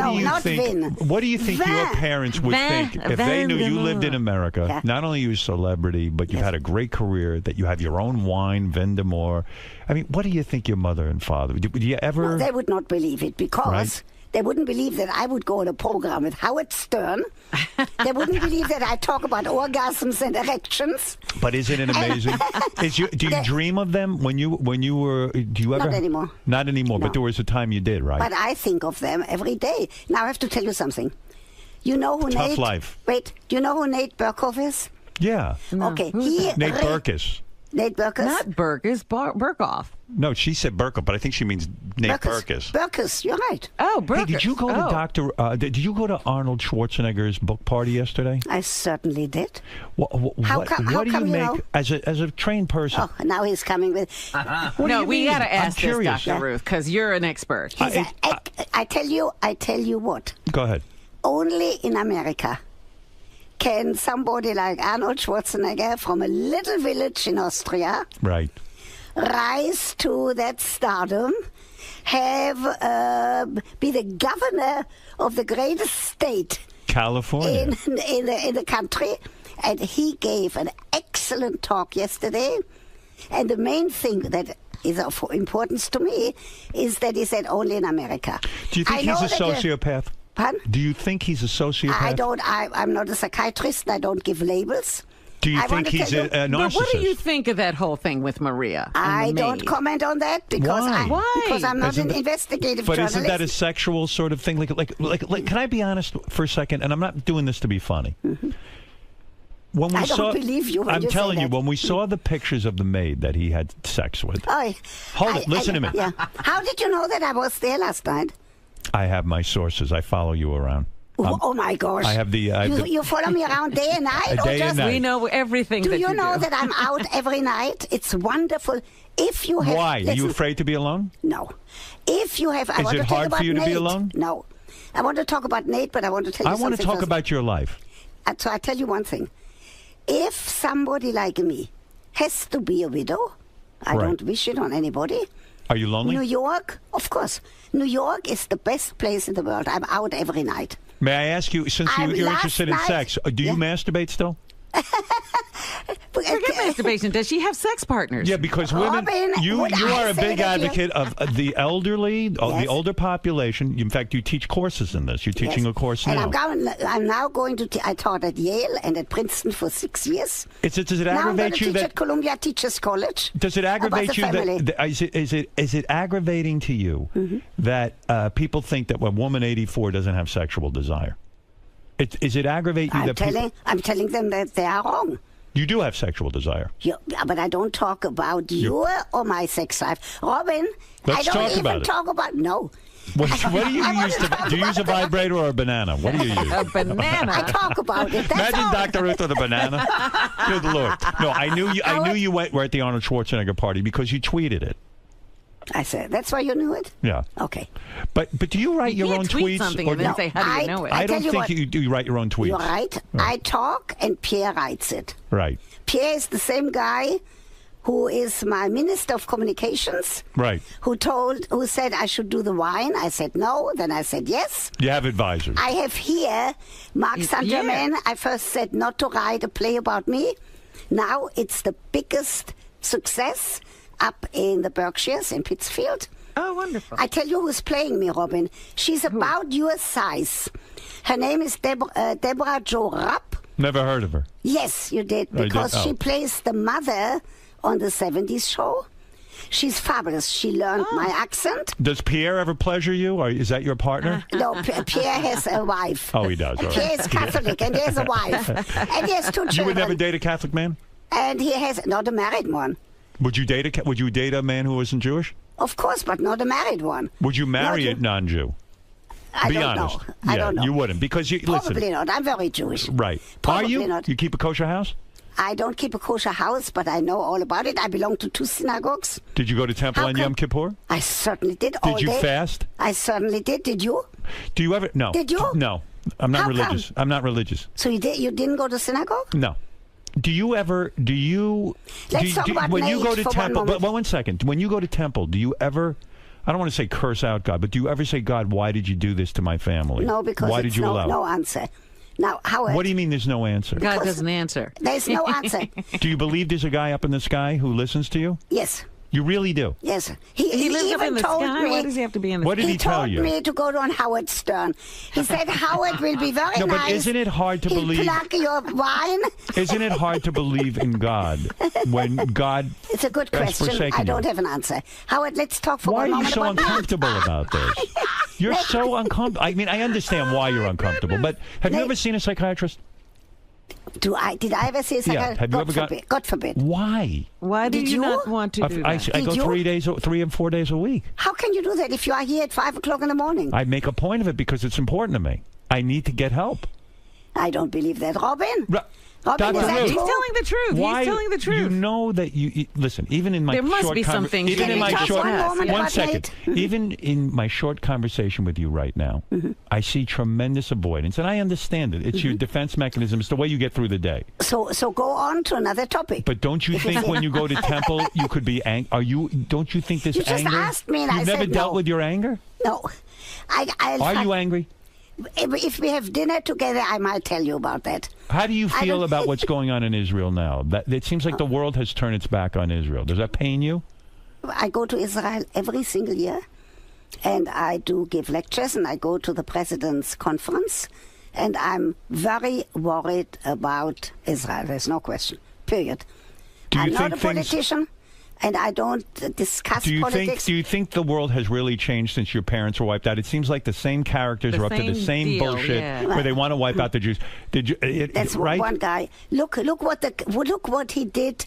I was at a big event at the Waldorf Astoria, and the president of Canada got an award, and look how he stands up to some of those bad guys, and that's what we need more. We need more people. Do you think Obama's doing enough? Do you think he's turned his back on Israel? I don't think so. I don't think so. Will you vote for Romney or Obama? I'm voting, but I don't deal in politics. I think you're voting for Obama. Anybody, look at the face. Who are you voting for? Robin. Endorse someone right now. Why you're not afraid to stand up for anything? You won't say who you're voting for? I'm a Democrat, but I don't participate in any political rally. Right. Because somebody who talks about sex from morning till night and writes books and goes on Howard Stern. But if you had a chance to meet with the President of the United States, wouldn't you say to him, Mr. President, with all due respect, I'm a woman who had gone through hell. My parents died in the Holocaust. I went to Israel. I fought for the country. I think you should meet with the president of Israel. I think that you should do more for Israel. I wouldn't interfere in politics, but I would say that I'm very concerned. That's true. That's it. That's it. That's what you would say. But I am not doing anything in politics. Can we talk one moment about Do you think Israel will have to blow up Iran and will have to stop their nuclear reactors? I can't tell you What would you tell them to do? I'm worried. You are worried? Yes. Do you think Israel should attack Iran? Are you worried about it? Yes. And? Are you worried? I think Israel's alone in the world. Robin? I think that somebody's asking for a nuking. That's what I think. Right. I think there are people in the Would world you be right now against the nuking of... Robin brings it up. Are you against the nuking of Iran? I can't say that. Would you want to see Iran nuked? No, I would like this. I would like this man to come to his senses. He's not coming to his senses. They hate Israel. They hate the Jews. And I would like the United Nations not to give him a platform. That much I can tell you. Well, they got to give everybody one. Because I believed in 48. I believe that the United Nations is going to take care that there will never be another war. That much I tell you. So you're for the United Nations? Right. Can I finish my thought about nations? Does it bother you that the Republicans want to take away contraception and help for contraception? Yes. It does, right? Because what is it? You know, people make fun of me, Dr. Ruth. When I have sex with my wife, I don't want to have more children. She doesn't want to have children. I use a condom. And people think, I can't tell you how many people walk in and go, you use condoms? With your wife. With your That's wife? What they say. And I'm like, well, what are you supposed to do? I mean, I don't want her to be on the pill. I don't think the pill is good for a woman. You agree? I think that's very responsible of you. Right. Listen carefully. Yes. I applaud you. Thank you. Anybody who doesn't want to have more children, and if there's no other contraceptive that they would like to use, should use a condom. Doesn't bother me. And I'm telling you something else. Go ahead. For you. Robin, listen. Okay. Howard, a man, I'm not saying you necessarily, because I'm so careful. A man should actually place the condom. The woman should place the condom on his erect penis as part of foreplay.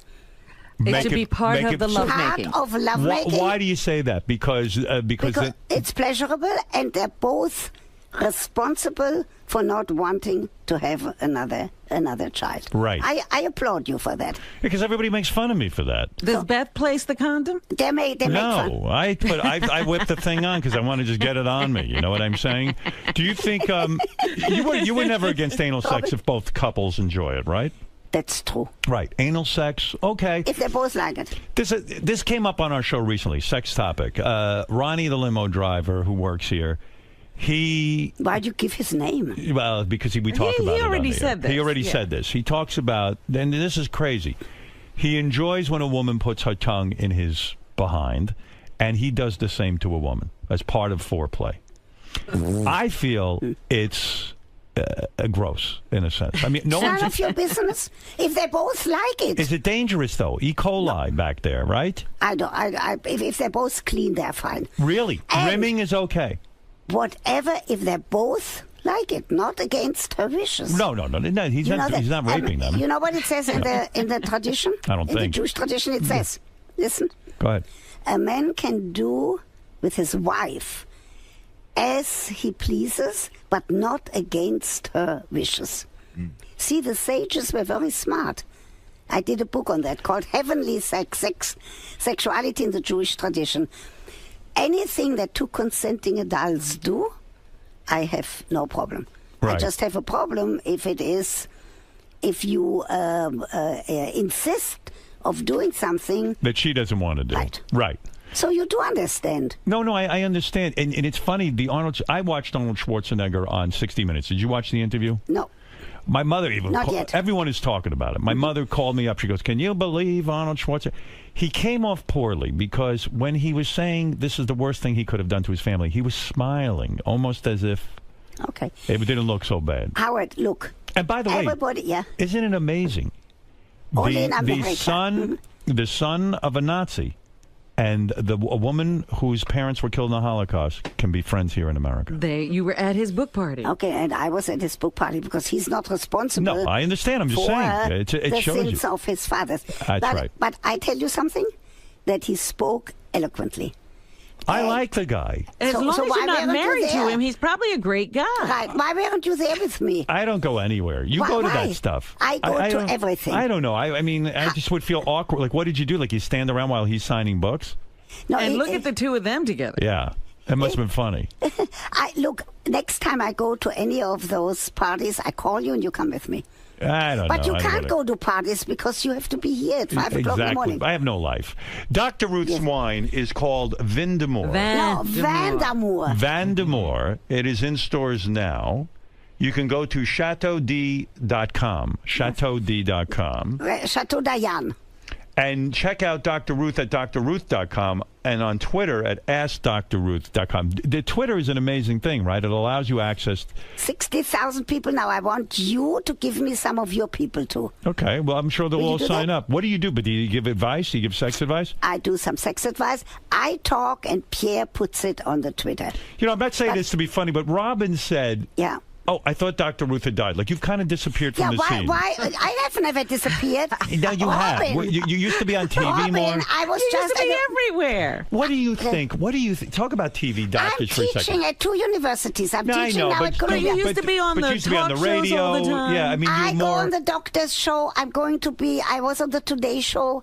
I'm going to be on Joy Behar next week. Okay. Why do you say that I died? I don't. But it used to be more. That really makes me. You were more part of the public discourse. You know what I'm saying? And what do you think of this guy? Like for example, Dr. Phil. I have a beef with him, and I have no beef with him.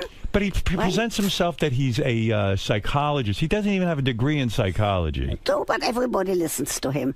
But what about Dr. Drew? Do you think doctors should be on TV treating drug addicts? Dr. Drew. I don't think that you can actually. On a serious note, are you listening seriously? Yes. You cannot do sex therapy on the air. Right.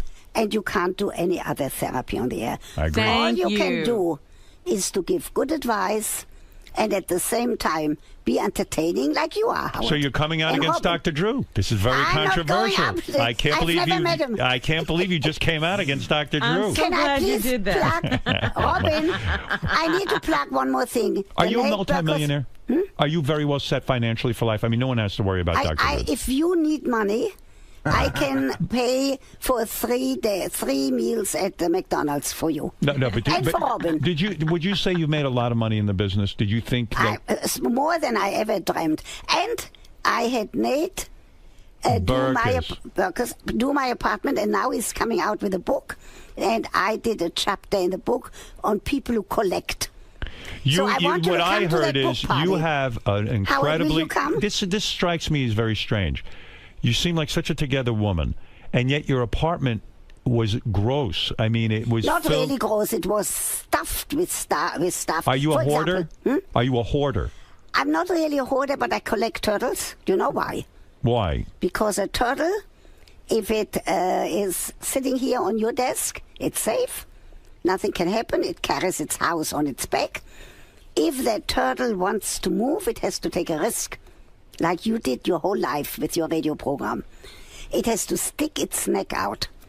It could get hurt. But it doesn't move unless it takes a risk. So I have a lot of little turtles. The turtle inspires you. Yes. You don't have real live turtles. They're God forbid. Right. They're just. You don't want to take. Do you take care of anything? Do you have any pets? No, never. Why never children? Do you have children? I have the best. Oh, you do? How come you don't know you that I have a son? hide them away. Children? I have a son and a daughter, and I have 4 gorgeous grandchildren. Where is your son now? My son is a professor at the University of Ottawa. His wife is a professor at the University of Carleton. Because everyone... My daughter is a doctor in education. My son-in-law has an MBA. 4 grandchildren. Howard, seriously? Were you a fearful woman raising them? When you raised your children, were you afraid to even send... I mean, you're a woman who has seen monstrous things in the world. Were you afraid to send them out the door when they were children? No. You were not? No, but I was always... I was a very good Jewish mother. I was a little... always worried, but not afraid. You didn't put your fears into them? No. Because you have to be a fearful woman. You have to be afraid of what's out there. You must have woken up every morning and said, I hope my children don't die, that they don't... I mean, you must have been filled... No. Did you tell them about the Holocaust? Did you tell them what happened? They know. What age did you tell them? They knew when they started to know how come they don't have a grandmother. I see. On a serious note. But isn't that a tough thing, whether you should tell them or not? Because it makes the world a scary place for them. It's almost like telling them a nightmare story. You have to know a little bit of going without scaring, but telling the truth. My children didn't have grandparents until I married Fred, who had parents. They didn't have grandparents on my side. That's true. Also because I was an only child, they didn't have uncles and aunts on my side. Fred was an only son. You must have been. So they didn't have. You must have been a crackerjack in bed with how you feel about sex and pleasing a man. I mean, you must have been one fun broad in bed, right? I mean, Robin, really. what should I answer to him? The answer is yes. It is. Okay, are you happy now? Anything. Fred wanted a blowjob. You were right there on the spot, right? Can I go now? Did you ever tell Fred, listen, no blowjob? Did you ever punish him with sex by saying no? No, you wouldn't do that. No, I would never do that. When you were at the height of your sexuality with Fred, was a strap-on off limits? Howard, I want Robin to say. All right. Robin, listen, Dr. Ruth Moyne. I want to make sure you'll plug the wine. All right, Vandermoor. Robin, I want to make sure that you tell people that I did not die. Yeah. Dr. Ruth is alive. You are very much alive. Okay. Do you worry about death? Seriously, you're now an older woman. You're 84 years old. I'm not worried. Do you ever sit and go, worry. I probably have another year or 2 left? No, I have friends who are 101. I'm going to be 101. But even if you're 100... I'll be on your program. You will do it. On my 100th birthday, I'm coming. Say Vandermoor. Vandermoor. When you're 100 years old, will you push for plugs as hard, do you think, or will you be out of energy? No, I will push as hard. Do you still exercise? Every day? My mouth. Yeah, That's I see. All right. Let me tell you. What about Nate Berkus? What was that all about? Okay, he came and he did my whole apartment. Right. And in 3 days, my apartment in Washington Heights, overlooking the Hudson and the George Washington Bridge, looks like an apartment on 5th Avenue. You love it. And I love it. And I'm staying there forever. He's a talented decorator. And he is a superb, talented decorator. And he's a very smart, wonderful friend. Sounds like you got a free apartment job for the plug. Yeah. And not only that, you got all the angles. I have a new best friend. I want you to come with me to his book party because there's a chapter on me. Oh, Nate Berkus. Oh, Robin, you and Howard will come to the book Leon's party. on the phone. He wants to speak French to you to see if you really know French. Leon? Go ahead, Leon, real quick. Speak French to Dr. Ruth. Well, I had to take myself, so I had to get by the best way I can. Answer him in French, if you don't mind. Je crois que je n'ai pas compris qu'est-ce qu'il a dit. And say Il faut le dire encore une fois, et peut-être vous allez me chanter une chanson en français. Leon, answer her. I'm going to make my wife back home. All right, very nice, very good. His French is good, is it not? What do you think? I said to him, sing me a song in French. Leon, answer Dr. Ruth, please. Be my own sister. All right, impressive. Our audience is bilingual. Very nice. Tell you everybody to drink the wine. Everyone drink Vandermoor. Now you said it nicely. Robin. For more information, go to chateaud.com. Chateau Diane. Why are you saying D and it's Diane? Chateaud.com. Maybe. Okay. Yeah, all right, okay. And check out Dr. Ruth at drruth.com and on Twitter at Ask Dr. Ruth. Great seeing you. I'm glad you are alive. Don't wait another year to get me back. All right, Dr. Ruth. Thank you. We'll be back You're right the only man that I'm willing to get up at 6 in the morning to be here on your program. You're turned on by me. The only man in the world. You're you hear attracted to me. That's why. Okay, we'll have dinner. With permission of your wife. Bye, Robin. You think my wife will be jealous if I go out with you? No. Who knows what she's going to take I'm you 84. for a ride. I'm going to pay.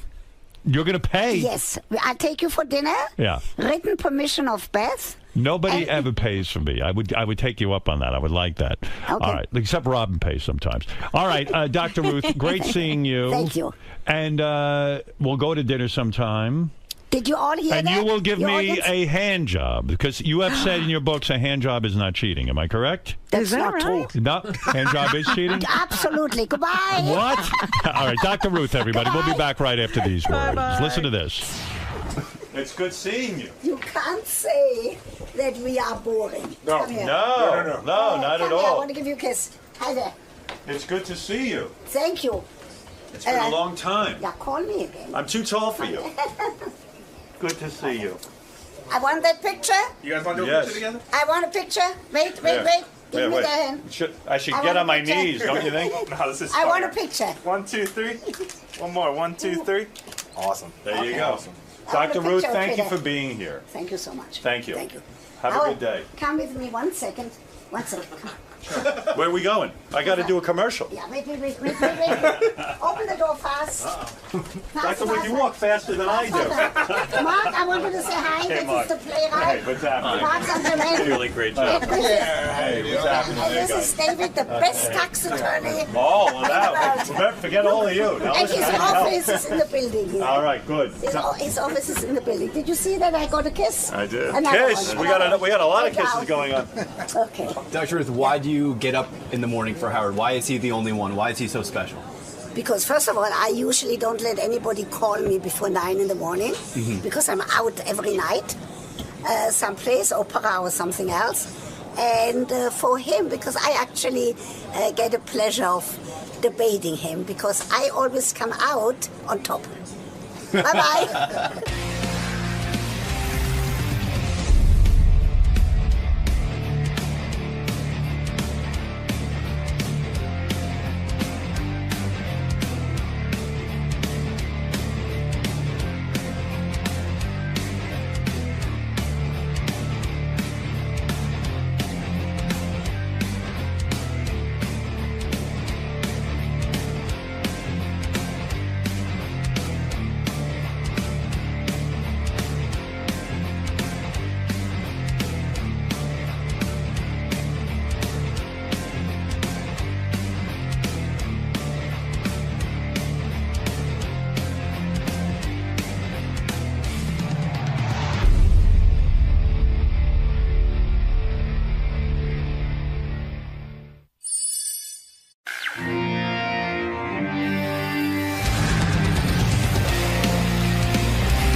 Okay. Let's get down to brass tacks here. Yeah. Let's get down to brass tacks. All right, so who's here? A very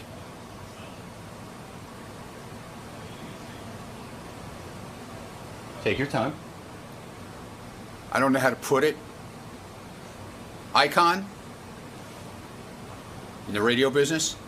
A very iconic person from the radio business. Go fuck yourself, okay? Then you should have said that yourself. Well, Don't I was ask waiting, me, man. Don't ask me then. You had a good 5-10 seconds of dead air there. I didn't know what to do. I panicked. That's right. Usually, I wanted to see what you were going to do. And what did you usually do? carry us. And what did you do? You did nothing. Yeah, you've been carrying me on your shoulders for years. The radio I didn't went know what off. to do. The show went off the air, and you did nothing. Okay? I guess I got a little bit lazy. Yeah. There you I'm go. waiting for you to do all the That's talking. because you know why you got lazy. Because you're relaxed if you just unloaded. You know what I'm saying? I'm at least a few pounds Yeah, lighter yeah, right I'll now. bet you did. Yeah, I'll bet you did on 37. I'll show you the picture I took. Everybody know he goes to the bathroom on 37. Well, at least I don't go in the other bathroom like Tim. Yeah, well, hey, that's another story. Lesser of two Anyway, Carol Miller's here with a little bit of Sounds like she has bronchitis, so. Oh, I'm going to keep my distance then. Let's get her in here. Carol Miller, good morning. Good morning. How's it going? I'll tell you something. For somebody who's got freaking whooping cough, it's going great. You've rallied. Yes, I've rallied, and I'm here. That must be extremely tough, right this way. Extremely tough. You know where I got it? Where? This place. He's dating the Khaleesi. There was whooping cough in the studio here. No, I work here, and I also work elsewhere.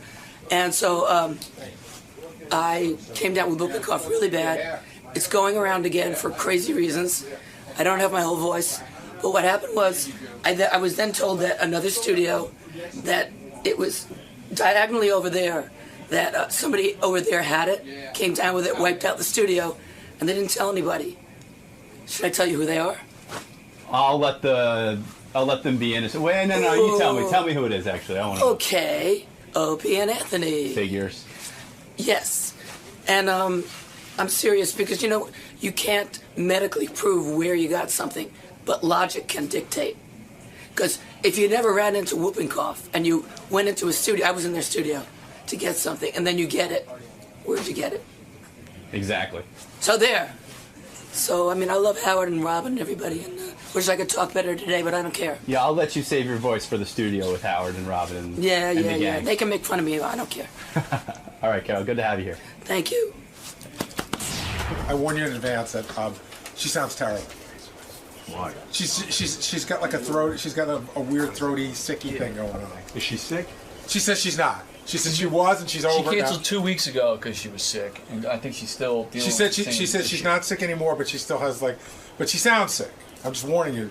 So is it distracting to talk to her? Will it sound bad? A little bit, a tiny bit.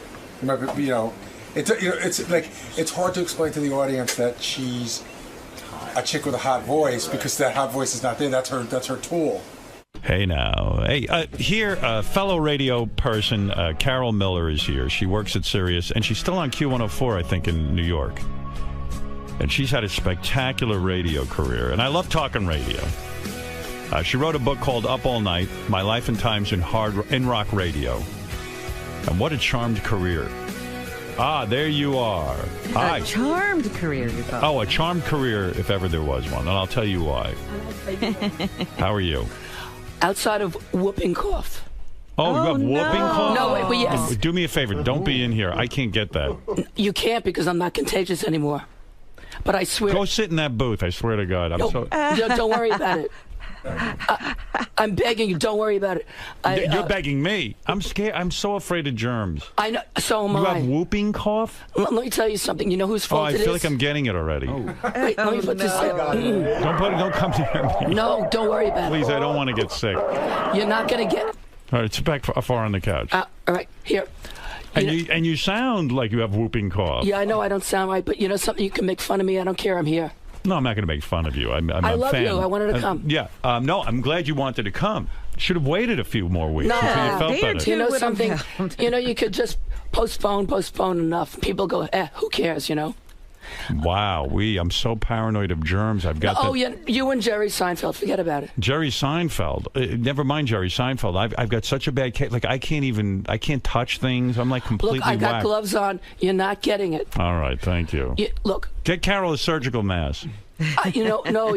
Or you. I don't know. Somebody needs a mask. No, because I have so much I want to talk to you about. There's plenty to talk about. Yeah. Your voice going to be all right? I don't care. If you can listen to it, I'll listen to it. All right. Well, I mean, I don't know if the fans will, but I will. So you're still on Q104? Yes. Now, have you been able to work with whooping cough? I was off for the last week and a half. Yeah, that's tough. Yeah, but you know whose fault it is? Whose? Jenny McCarthy. Why?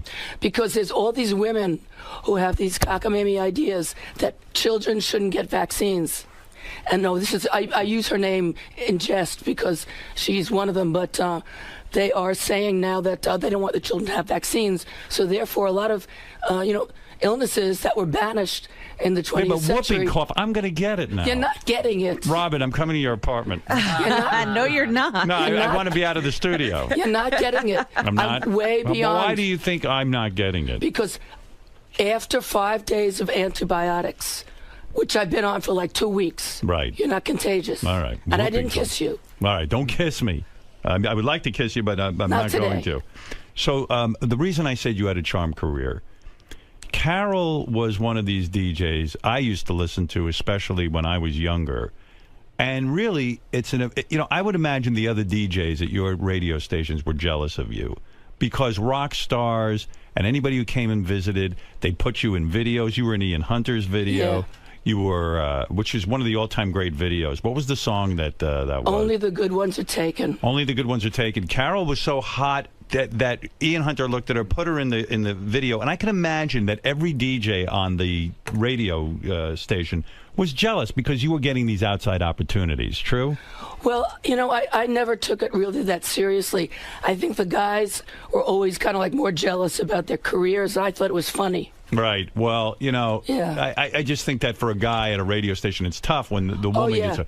I remember the WNEW calendar. They do a calendar every year of all the DJs, and guys would be like just wanting to see Carol Miller's pictures in the calendar. And you know what? Those crazy calendars, they always wanted people to dress up like somebody else, and I said, that's nuts. Right. I don't want to wear a clown hat. I don't do that. Right, yeah. But I just know that it was a charmed career in that you were you like a valedictorian of your high school? Yeah, salutatorian. Yeah, salutatorian, the second to the valedictorian. Yeah, they left off the .03 on my extra AP credit. So you're this brilliant girl. Your father was what, a doctor? Oh yeah. Uh-huh. And you were going to college. You were being groomed to be a doctor or a lawyer. Doctor, and I became a lawyer actually. Did you actually get a law degree? Yes. Did you pass the bar? I did everything I did, and I stayed in radio. So when your father heard you wanted to go into radio, he was completely freaked out and pissed, right? Well, he was beyond that. My father... You see, I know enough about you from your family and listening to your wonderful family that your father never really thought you were a moron. He loved you. My father thought I was a moron. No, my father thought I was a moron. No, my father, you're a moron, and I'll write off the last 20 years you're a moron. Yeah, but you weren't a moron. I mean, you were really good in school and stuff. And so the idea that you were, gonna... Horrible. What college did you go to?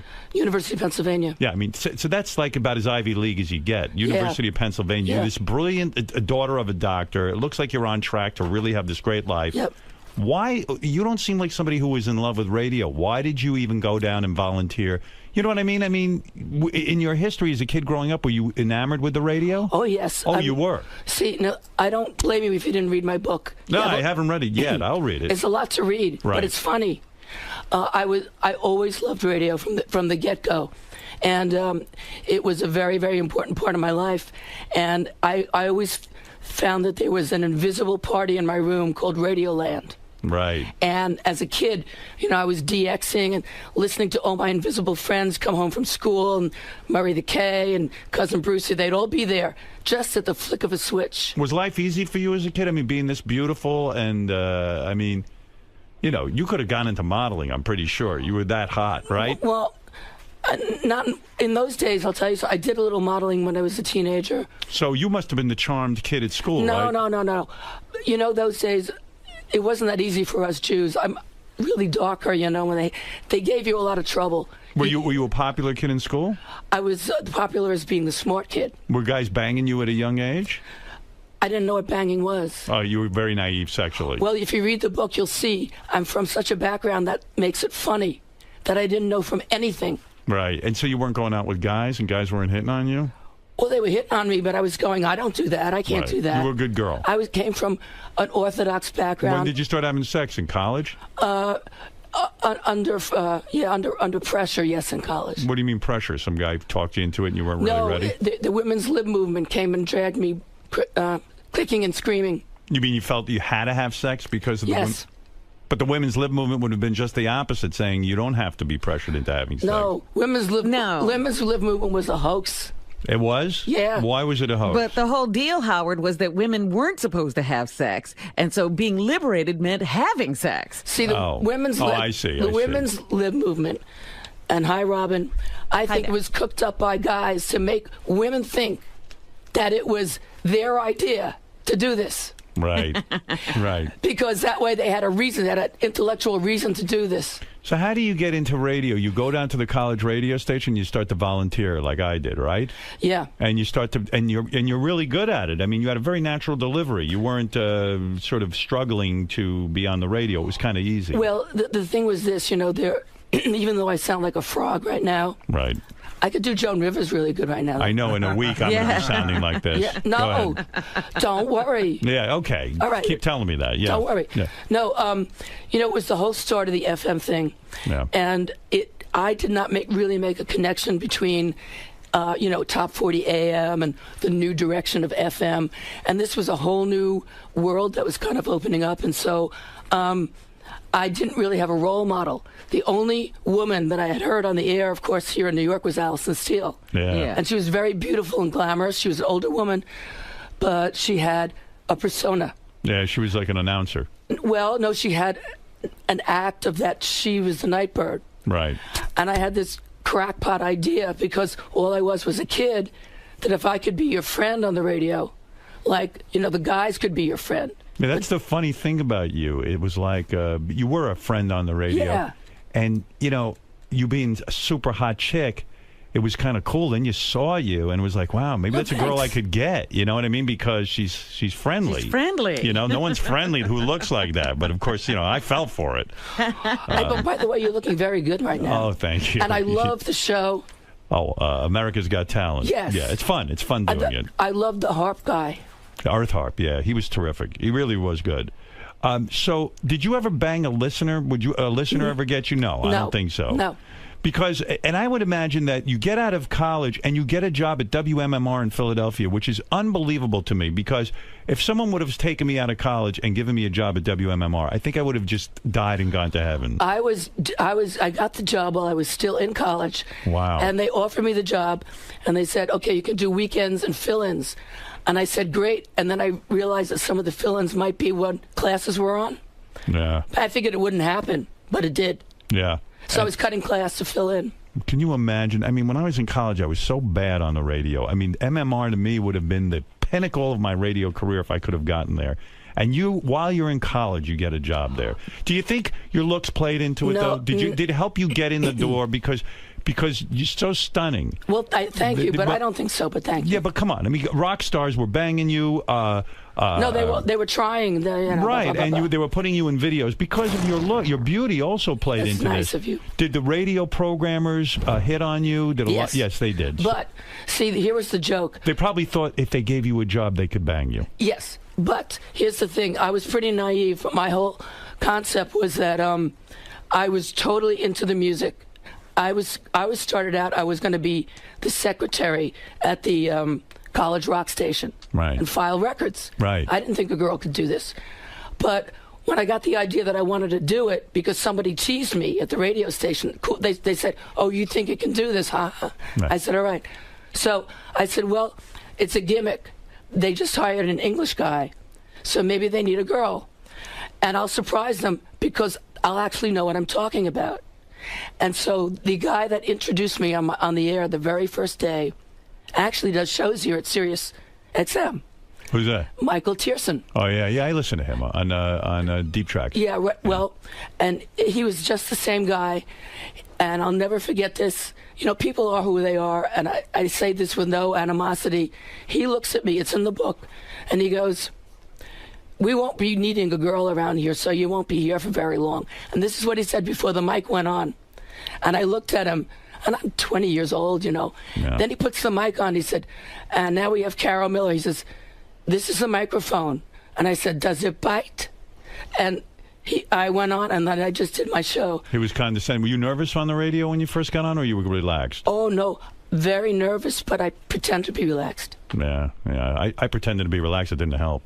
I was awful. I mean, I was awful. Nervous. I was so bad at it. No, I found how could you be awful? I was awful, and I was so bad at it that even queuing up these records and putting them out. You want some water?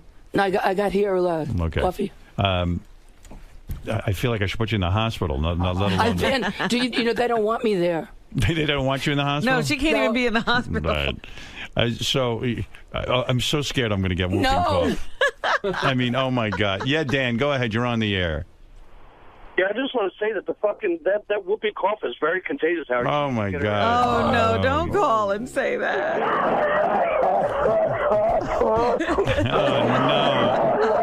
Oh my God! No, I'm telling you, I wouldn't come here. I wouldn't do that to you. I'm a responsible person. Okay. Well, anyway, I catch everything.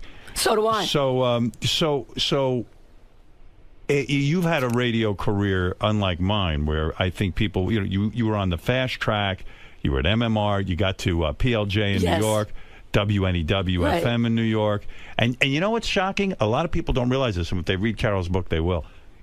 In the beginning of her career, in the beginning of my career, you could play whatever you wanted on the radio. The DJs were in charge of the music. She picked her own music. That's right. You got to pick your own music, which I hated because, A, I didn't care about the music. I just wanted to be an announcer. Thank you. And I found it to be a big pain in my ass. I was looking to be on the radio. I didn't care what songs I played. I didn't understand this passion that everybody had. Well, in the book, I make an argument about this because the idea is to present music that people like. Right. It shouldn't matter who picks it. Right. And people say, do you pick your own music? I said, did you like it? Right. That's all that counts. Now, at the beginning, we had just a certain number of albums, 10 rock albums, the brand new albums. Right. Now, in a few years, you have 100.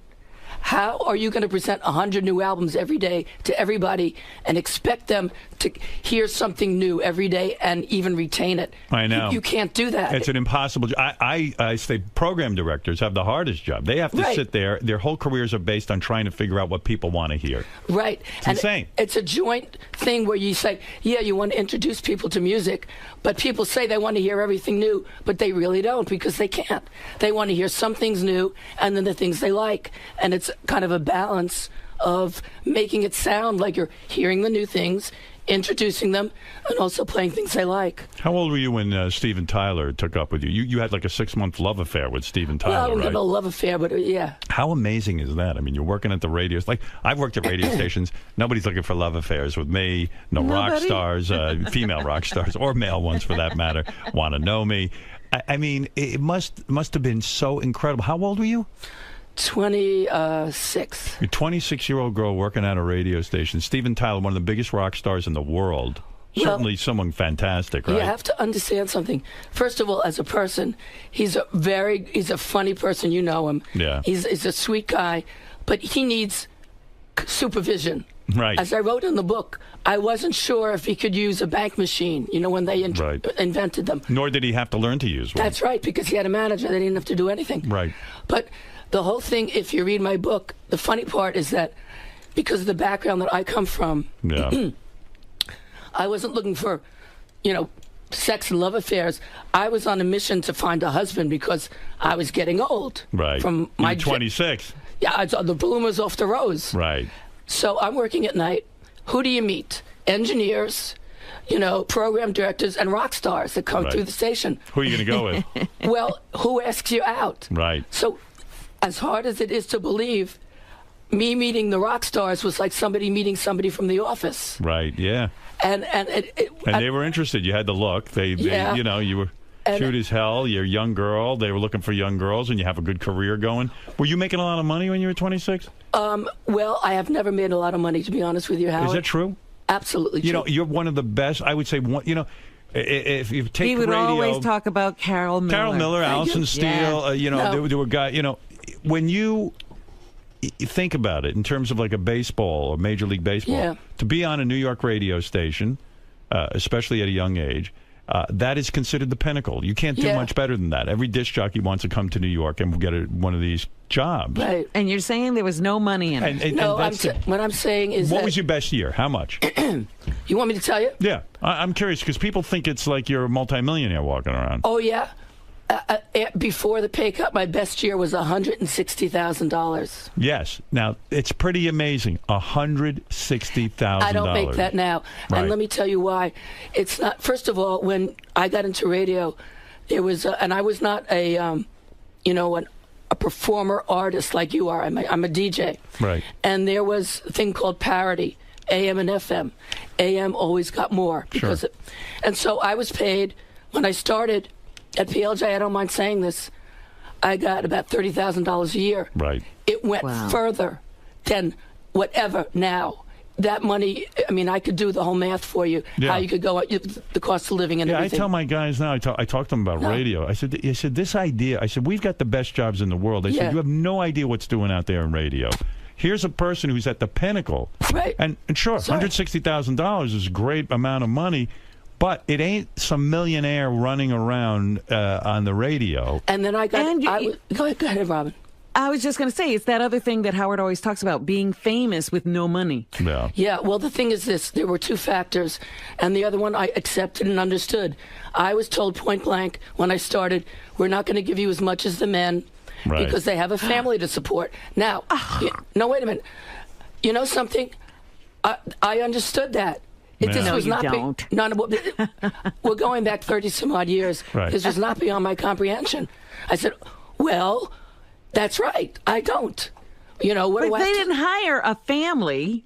They hired a man. But that was the thinking. You rationalized it somehow so you could get through the day. Yeah, but it wasn't. Because it's really not fair. How do they know what your situation is? Maybe you were supporting your family. Yeah, you don't know. I know that, but it was a different time, so I was happy to have the job. Right. You know, they didn't want to have women in the first place. I was up for a job at PLJ twice, and they said they weren't ready to have a woman Larry Berger was the PD? Finally, he hired me, yes. Yeah. And he... Yeah, I was frustrated by him. I was going to be the new morning guy at PLJ. Jim Kerr was the morning man. That's right. And Larry Berger called me. I was working in Detroit, and he said, all I wanted in my career was to be the morning man at WPLJ. You know, if I could have had that, that would have been like, I would have thought I died and went to heaven. So Larry Berger gives me the big call, and he says, I'm watching you. I said, you're watching me? Hire me. No, I got this guy in the morning, Jim Kerr. I could fire him. No, I'm not going to fire him. Maybe I'll put you on at night at some point and let you do nights, but you can only talk for 3 minutes, 3 minutes an hour. I said, but that's not what I do, and why would you hire me? Well, so I had to wait. Then I went to Washington, D.C. He said, I'm going to look at you and see how you do in Washington. I didn't hear from him. I'm waiting, like for Mashiach. And then finally, NBC called me, so I went. But I would have died to work at the station you were working at. It was a great rock station. It was the best. It was a great team. But I can tell you something. I know why, and I know you had it in for Jim because of that. No, not for Jim. I mean, I'm happy for Jim. I know, but you used to joke about it. I joke about it. I know. Yeah. He was... and I put him in the book. He was like Little Lord Fauntleroy. Yeah. He was the whitest person I ever saw in my life. Yeah. He was from Cornstick, Michigan. He had long blonde hair, but he had the voice of like a great voice. James Bond. And he had a great voice. I remember I used to listen to him. I think this must be the best looking guy on the planet. And then you see him, he's just a regular guy. He was a child. Yeah, right. And so anyway, the girls loved him. So he was doing very well. Was he getting a lot of sex, Jim Kerr, being the morning man at PLJ? I can't speak for him, but from what I hear, yes. Yeah, I imagine so, right? And you, meanwhile, were not slow. Steven Tyler. Yeah. Steven himself says in his book his penis was massive, and it was huge, right? You know something? Which book? The new book or the old book? I don't know which book. I remember that his penis is big. It's hard for me to remember. You know why? Because that wasn't really the most important part of the relationship. And you know why? Because most of these rock stars, it's in everybody's head that it's all about the sex. Meanwhile, it's really not. And you know that. When I was going out with Steven, it was really more about, he was a really fun, friendly guy. It's hard to explain that would be a friend of yours in 8th grade.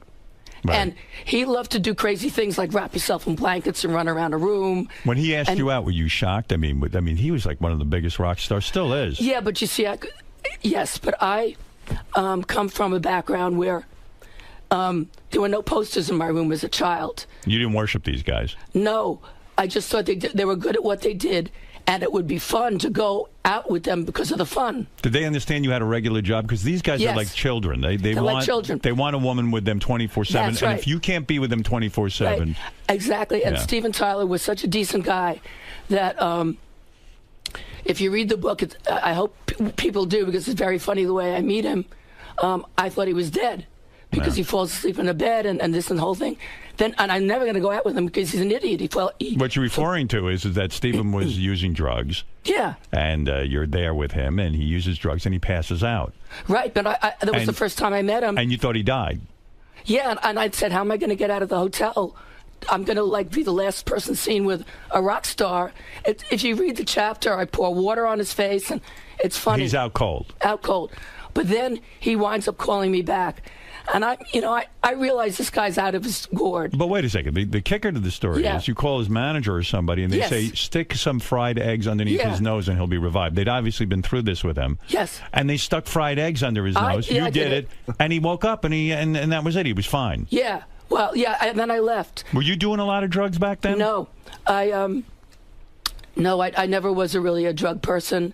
So when Stephen's partying, what are you doing? Oh, I'll tell you. When I did start going out with him, because it was a few months later, he came back. They were working on the record. Because of my hours, he was coming up to the radio station. Come on out. You want to go here? You want to go there? Sure. So that's how it started. And, he'd fly me to places and this and that. So you held out a long time before you gave him sex, right? You were not easy. Yeah. Yeah. Yeah, because, see, even though he really wasn't a candidate with a capital C, I was on that Jewish look for a husband. And did you really think Steven Tyler was going to end up being your husband? No, but I thought Paul Stanley would. PaulStanley of Kiss? Yes. He asked you out. He asked you out. You went out with him, and you had a loving relationship with him. Yes, he's for how long? A few months, and then they went on tour. But I've been friends with him ever since then. Paul good in bed? He's a wonderful guy. I have nothing bad to say. His mother just passed away. You think Paul Stanley broke up with you because you're a Jewish girl and he wanted something more exotic? He wanted he wanted some exotic sort of Catholic girl or something he couldn't get in high school. In the book, I wrote that, but I'm writing that kind of humorously because I realized that my understanding of guys, coming from my little Orthodox type background, was so limited that I thought every guy is looking to settle down. Right. Even the guy that wears spandex on stage. Did your parents ever sit you down and go, "Honey, you're dating the wrong kind of guy"? They never talked to me about dating. I wasn't allowed to go on a date, and then they were worried I wasn't married. I see. So when you're going out with Paul Stanley, the legendary feud between him and Gene Simmons is that they don't get along. Oh, that's bullshit. That's all right. You can say that here. Paul Stanley did get along with Gene Simmons? Yeah. He didn't have a bad word to say about him? No. And you're telling me you really don't remember Steven Tyler's penis size, or are you just one of those people that doesn't want to talk about it? I don't want to talk about it. It was, look, I'm not, what says plastic caster people? I'm not that. Were you satisfied, though, sexually from Steven? Yeah, but I wouldn't have cared. I was having a good time on the plane. Right. Were you in love with him? No. It was about just sort of hanging. Yes, I realized that. Wow. That's like a dude. You were like a dude. Well, but I was a friend. It was like the friends with benefits thing. But Paul Stanley you were in love with? Yes. And when he broke your heart? Well, I wouldn't say that. I didn't understand they were going on tour, and I didn't understand, and he told me, later on, of course, guys, like, we shouldn't get married, we go on tour. He was straight ahead also. Right. But the funny part in the book was I just didn't understand these things. I didn't go around, like, beating myself up. I thought it was my hair's too dark, my teeth are bad, When Ian Hunter asked you to be in a video, which I think it wasn't him, it was his manager. Was that manager trying to get in your pants? Yes. Yeah, that's what I figured. That's the great. I was talking about MTV with somebody. MTV was so amazing. Watching these videos was like our art form. Like, it was like great artists were coming out of this. But some of them now, when you look back at them, like the Ian Hunter video you were in, you had the cutest hairdo in that. Your ponytail is off to the side. Yeah, I did that myself. I love that. And you look super hot in it, and all these hot chicks are in it. And, of course, they're all chasing Ian Hunter around. They're running their fingers through his hair. Ian Hunter smoking a cigarette through the whole thing. Yeah, with the sunglasses. With the sunglasses on. Ridiculous, right? Right. Ridiculous. The whole thing is ridiculous. No, it's all ridiculous. And now it's all gone. I mean, there's no more of that. You don't see videos playing an important part. Well, thank goodness, because it went over the top. I mean, who needs it, really? Yeah. Are you sad by how radio is declining now, that people are just not as excited about it? It doesn't have the same clout it used to have? I think that it's all a matter of marketing and advertising, and this is why.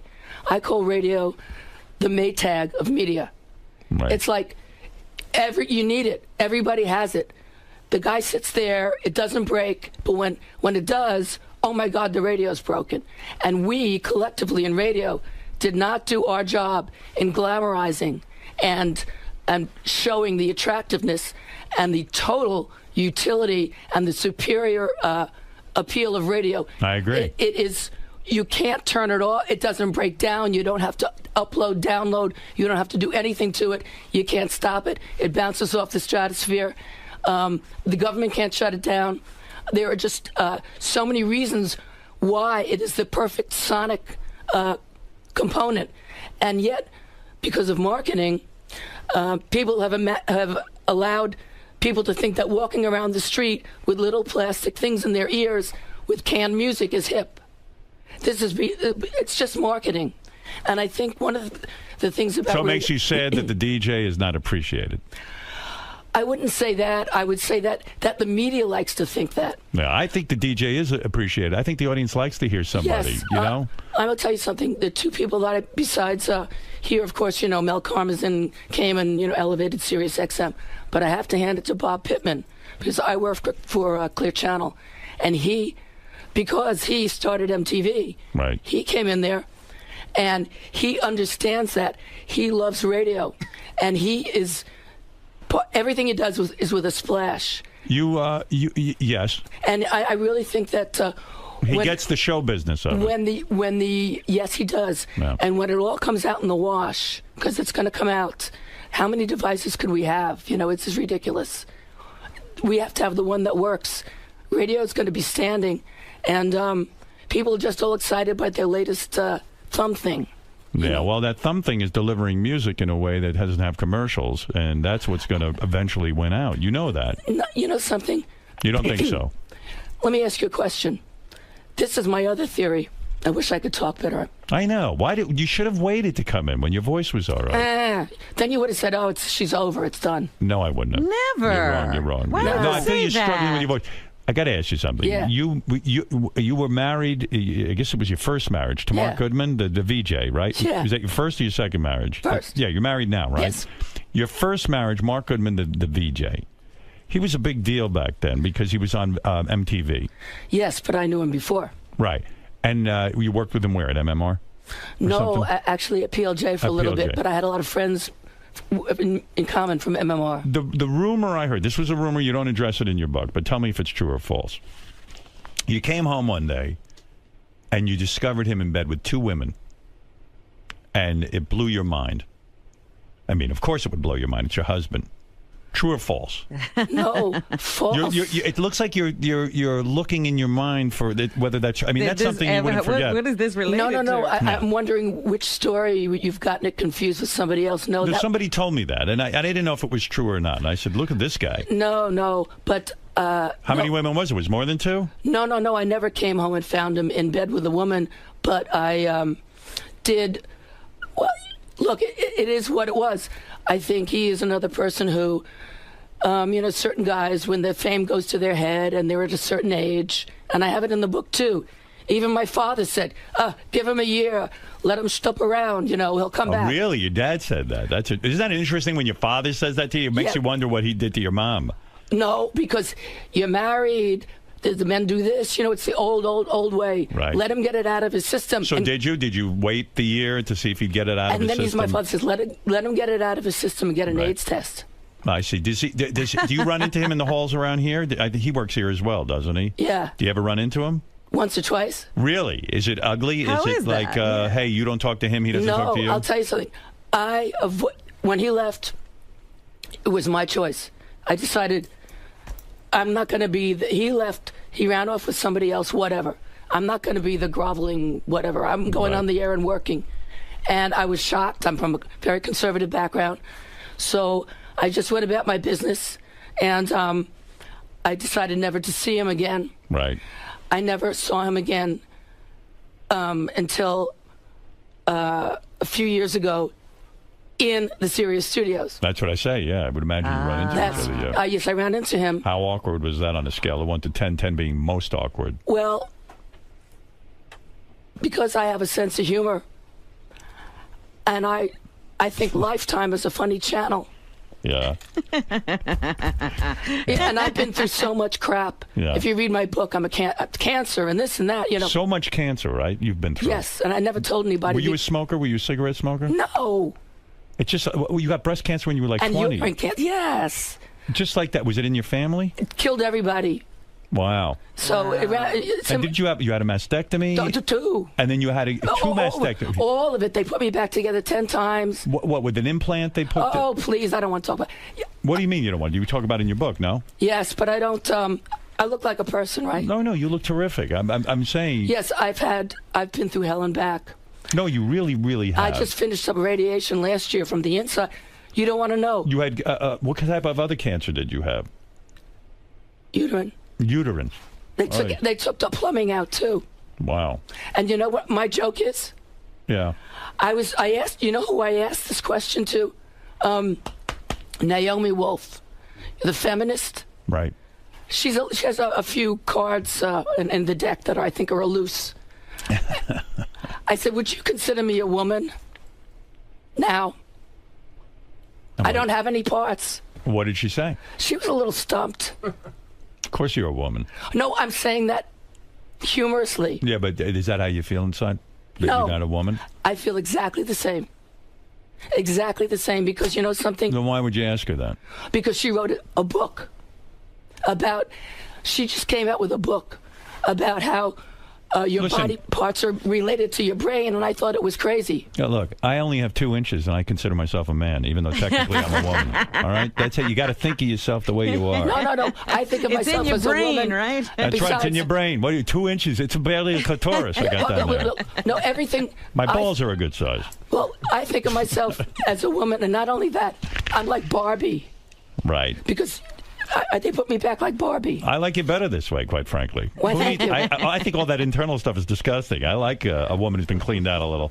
Honestly. Between you and me? Yeah, much better. Yes. No, but the cancer, I mean, you've looked to death in the eye, right? I'm back. I've had MRSA twice in the hospital. You've had what? You know, that staph infection. Oh, yeah. Twice. Oh, no. Yeah, I've had. Is that from the treatment? No, that's from the hospitals. You get to. You pick up stuff. Yeah, I've had. You wouldn't believe what I've had. I'm like the cockroach that ate Manhattan. But I swear, I got a sense of humor. And you've had about what, it. radiation and chemo? Radiation. They didn't give me the chemo because I had a heart murmur, and I don't like. Wow. I had the 2 mastectomies, and You've had like what, 10 surgeries there, right? About 25. 25 surgeries. I'm not kidding. Why the 25 to reconstruct? Yes, because I had infections and all kinds of problems. But you know something? God. You've been through hell. Yes, I call myself Queen Cut Me Up. And did you go through the divorce all through that? Here's the fun part that's in the book, where because I do have a sense of humor thanks to my father, who I miss very much. When I was going through the divorce, I went through the divorce, and all of a sudden I came down with it. No. And I don't mind saying this, but it's in the book, so I could say this. He sued me for my half for the co-op. Because New York state law at that time was just an investment. So you could sue. They didn't. Right. Well, it's a marital asset, yeah. Yeah. So I was at his lawyer's office, and he's not a bad person. I think he just didn't get it. I said, listen, I have cancer, and I am paying for all this other stuff right now. Could you please, not sue me? So they delayed it for 5 years if he would have the money. But he came and got me anyway. It was right on the door, affixed to the door. And I had to pay $43,000 and then another $23,000 while I was going through all this shit, plus driving my father to chemotherapy. And guess what? I had a nice apartment. Yeah. Well, you've been through a lot. Yeah, and you know what? Don't you think radio is a dismal career? I mean, you've had a pretty good one, but most guys just really get the shit beaten out of them, don't they? Yeah, it's... It's not... management doesn't take kindly to DJs, do they? They don't really appreciate them, do they? I never really thought it was a career, and that's why I got into it. I thought it was something so new and exciting like the Beatles. Yeah. But it's been wonderful to me because you wouldn't recommend it to other kids when you go coming out of college? I don't know what type of opportunities there are. Right. Because you know what it is? If you really work, if you really love what you're doing, because I really like hanging out and talking to people. Right. Maybe I feel like, you know, when I was a kid listening, like I'm on the other side of the radio and I'm your friend. And I really mean that. Yeah. And I like it so much that I've shown up for work sick and this and that. It's not because I'm stupid or a martyr. You love it. I love to do it. And you still do too. love to do it, yeah. And when you saw Mark in the hallway after all of as you say, you had financial issues with him and blah, and you know, we're going through cancer. You saw him. So because you have a good sense of humor, what did you say to him when you saw him after all this time? Well, the first thing he said, he was very nice, and he said, "Oh, you look exactly the same. I can't believe it. You didn't get fat." But I wasn't sure why you were supposed to get fat. But anyway, we were talking, and, you know, he does have a daughter from a second marriage. Right. And then I think there was another marriage. And then he said that he realized that he was a fool. I mean, he was sincere, and that he didn't understand what we had. And that's when I saw Lifetime Movie of the Week. Well, you know, guys do learn. You know, sometimes you don't realize what you have when you have it. And that's always I'm not saying I don't write a bad book about a bad person, and that's not a big focus of the book at all. Was it hard to get the book published because no? Because you know, you think about it with radio and stuff. Sometimes I mean, people don't give a shit. You know. Do you know that I was never going to write a book. What happened was I got a letter from an editor at HarperCollins. I was opening the Warren Zevon book. Right. And there's a letter in there saying, "Did you ever think of writing your memoirs? We bet you have some great rock stories." And I said, "Wow, they think I should write a book about rock star gossip." And I said, "Oh, no, I wouldn't want to do that, but I'll talk to them." HarperCollins. Yeah, well, you know, I could see why you'd think that. I mean, you've banged quite a few rock stars. You Not could that many. Whitesnake, that guy, right? Oh, but that's who the whole cares? band. No. What's his name? Coverdale, right? Yeah, look. Big get in the world of women and men. It's a big. Hey, by the way, the name Whitesnake. Yeah, I got that part. Was named after his penis. I guess so. Is it that big? Is it that crazy big? No. So nobody's like that. Tyler is like that. No, he's not like that. I know a woman who blew him, and she told me it was huge. She has a small mouth. Really? Do you really think so? Wow, because she claimed that, oh, give me a break. Some guy told me you got a blowjob next to Steven on the tour bus, and he said it was monstrous. No, it's just, listen, that whole thing. I have to tell you something. When I went out with these people, I actually was their girlfriend. And I'm dead serious. I never saw any of this crap. Yeah. I never saw groupies except when they would throw things at me. But do you feel incredibly special when a guy like Steven Tyler or the Whitesnake guy, they're at the top, they're on the top, they're being catered to, and you're the girl on the arm? You know why? I think it's great that they invited me. I like being there, but I know damn well that if it was any other pretty girl, it would be them too. Right? Yeah, that's true. And that's what. Very smart that way. You know, yeah. I was looking for a relationship, and but I also got to go to a lot of nice restaurants and airplanes. Right. What can I tell you? I it's fun being on those private jets with the guy and he's hanging out with the band. It's pretty heady stuff. I mean, for a young girl, it's fun, but you have to know that that's not it's reality. not real. No. And you say, what would they do if you had a flat tire? Would they be coming to fix it and help you? No. How's your marriage now? Great. Good dude or what? My husband is Paul Logus. He is a recording engineer, mixer, producer, and he's doing a lot of mastering right now. You never caught him in bed with two girls at the same time? Maybe that's where I heard it from. No, I never did. Good. No, I think you met him at your party. Yeah. He is doing, the music business has been really crazy. He was the guy who did you remember when Jimmy Page did redid Kashmir, Come With Me. He produced that with Puff Daddy. He did all the big hits with P. Diddy and all the bad boy stuff in the 90s. He mixed all of that stuff with a couple of his friends, bad boy music. And now he's doing a lot of mastering. He did Anthrax, just did Stone Sour. Wow. Did you ever end up in bed with a girl? Never. No. You're too good a girl. No, here's a question for you. Yeah. I find I'm a regular girl. To me, it's like, disgusting. I wouldn't want to do that. Yeah. I mean, you're into guys. Wait a minute. Why do guys like that? Oh, please. Why do guys like that? They like to see it, but I don't. It's a scene. It's a scene. Yeah, I know, but no. You got to be a guy to understand. I guess so, but I go, bleh. Yes, Jeff the drunk. Yeah, my cousin died from the whooping cough. Oh no! Don't even tell me that. I'm gonna get it now. You had 4 ZLs. Marianne from Brooklyn, go ahead. You know, Carol, I really like you a lot, and there's 2 things I have to say. It is contagious, Howard. Don't dare go near that booth or any microphones or shake a hand or kiss a goodbye. When I went to AGT, I had a very bad cold, and I went for whooping cough diagnosis, which it wasn't. But there's 2 very important things. Carol, you can get it from children not having shots, and also your shot must have wore off. So whoever's... I know how I don't have a whooping cough shot. I never had one. You have it when you were little, Howard. Oh, for God. I'll tell you how. Oh, maybe it's in the 3 shot. Knowing my parents, they didn't get me one. I'm telling you. No, I know. Why didn't your parents get you a whooping We cough? all had them. What happened was... Yours worn off, right? Right. What happened was... We never got booster shots because wait, you're not I never had a from booster me. shot. No. Oh. You're not. Carol, listen, she's not a doctor. Marianne, I thank you. Marianne, you're not a doctor. Yeah. Please. You I'm regret not having kids? What? Do you regret not having kids? Yes, but it was unfortunate because of my illness. You couldn't do it. Well, I would have had to. Pay other people. Right. Not all that. I couldn't do it myself. Yes, I do. Carol, I have a wonderful nephew. Carol, the book is called Up All Night. Up All Night, My Life in Times and Rock Radio. Yes. It's in stores now.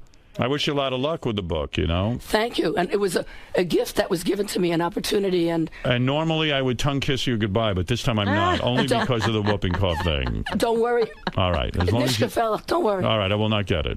All right. You're not getting it. All right. Anyway, listen, Carol's been around. She's done it all. Sort of. And then some. And not all of it. And she's banged a lot of guys who very impressive list. Well, they think they are. Well, I'm impressed. You are more impressive than they are. Did you ever go in the studio with Aerosmith and watch them record? That's the more fun part. Yes. You did? I've been in What song did you see them record? Oh, I saw them doing the Draw the Line album. No kidding. No, see that if you read the book. I've been in the studio with Bruce Springsteen, Tom Petty, Stevie Nicks. No kidding. See, that's the interesting part. What did you see Springsteen do? I saw him working with Graham Parker. I saw him the end of the Darkness album. Did Springsteen bang you too? No. Did he just let you in the studio to hang out while he recorded? I was the first person who played his record in New York. If you read the book, by default in 1973, because I was working in Philly. He was a local guy down there. Right. We played the record. Andy W. wasn't playing it because they were having a fight with his manager. I got a job, and I played it because I didn't know they were having a fight. Oh, so no wonder he had you in the studio. You were a friend. I've been friendly with him and them. He never tried to get in your pants? He was going out with somebody else. Yeah, but he tried. Stop it. No. I'll tell you something. I was interested in the music and. Right. I'm serious. Well, they were interested in getting in your pants. Well, all right, listen. Everybody's interested in everybody else's pants. Listen, Carol, it's great. Great to have you here. I will read the book. Carol Miller, if I could read, I'd read the book. And, you have a book. You got pictures in there? Yeah. Of course. Any of you nude? No, and there's never been one. What a shame. All right. Carol Miller, Up All Night. Get the book. Thanks for coming in. One thing. Yeah. 5% of the royalties on the book are going to the Breast Cancer Research Foundation. All right. So there's a charity aspect, so that please. That's very nice. Thank you.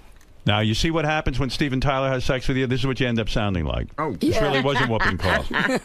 Just fucks the voice out of you. That big cock of his. Right, Carol? Yes. Yeah, All right. yeah. We'll be back right after these words. Thanks, Carol. Listen. Yeah, you're not get whooping cough. No, you're not getting sick, Howard. I'm a sick boy. Howard, I know how you feel, but. Well, you're amazing. No, this has been going on for. I got it. It was like a month ago, and all I have is the residual. No, I know. It's a pain in the ass to get rid of. And you know how I got it? It was in these studios. Somewhere here in Sirius XM had it. Wow. And they didn't tell anybody, and that's irresponsible. Right. So people with low immune systems, I was right there, picked it up. Yeah, they get fucked up. Well, anyway, you're terrific, and I appreciate you making the effort and coming in, even though you're not 100%. Yeah, because, you know, something... Very nice. I pushed it off, and, you know, whatever. And congratulations, I haven't seen you since your marriage. No, thank you. And that party you had, it was wonderful. Thanks. And you look... Thanks. And you're wonderful, really. And your parents congratulations on the book. Thank you. Hey, Carol, can I take a quick picture? Sure. Your parents okay? Yeah. I see them on the show. They're hanging in there. Let's put it that way. Oh, thank God. Yeah. It's great. It's really... You should read about my father in the book. Piece of work. Yeah. Read it. Yeah. I mean, you know, listen, you had a very successful father who was worried about you, and... Yeah, but he had a mouth. He was your biggest fan. Really? He would go, "Oh, Howard, I have to... Those girls, I have to go see it now. What time is it?"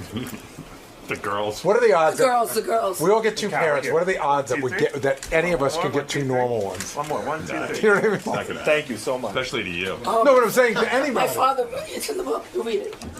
Hi. Carol, you made it through. I made it through. You're a trooper. Well, that's what I do. I may sound a little weird, but hi, Lisa. How you doing? Good. Great. You did a great job. I'm sorry that I sound like this, but you know something? Who cares? It's funny. If you can't laugh, then you can't laugh, you know? Unbelievable times. I mean, these stories, you've lived the life that people can only dream of. I mean, all the people that have listened to you on the radio are dreaming about living. I think that I took them in stride, you know, because I knew it wasn't real. Do you know what I mean? This was this artificial life that you were exposed to? Yeah, because, I mean, I knew it was fun, but you don't go on like that, you know? I mean, I was in hotel rooms where people were trashing things and ruining I mean, people don't do that. You're not supposed to do that, you know? But I didn't participate in it, so I knew that wasn't the real world, but I saw it. You were there to observe, and you knew where reality started and stopped. Yeah. Well, Carol, good luck with your book. It sounds like an unbelievably interesting tale. So. Well, thank you, and once again, I'm very honored that I got a chance to write it, and there is a 5% donation, you know, I'm making from every royalty to the Breast Cancer Research Foundation. So that's awesome. That's something. If you get it, you're doing a mitzvah. Awesome. Thanks, Carol. Thank you so much. Oh. Anybody else feel whooping cough coming on? I feel it. I got it. You got it too, right? Yeah. I was 5 feet from her the whole time in the hallway. Were you? You're feeling it, right? I hope not. I feel it coming on. So funny. Hey, it was a nice run we had. What? I had a nice run here. So, hey, same. You know? Good man.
Hey now. Hey, here, a fellow radio person, Carol Miller is here. She works at Sirius, and she's still on Q104, I think, in New York.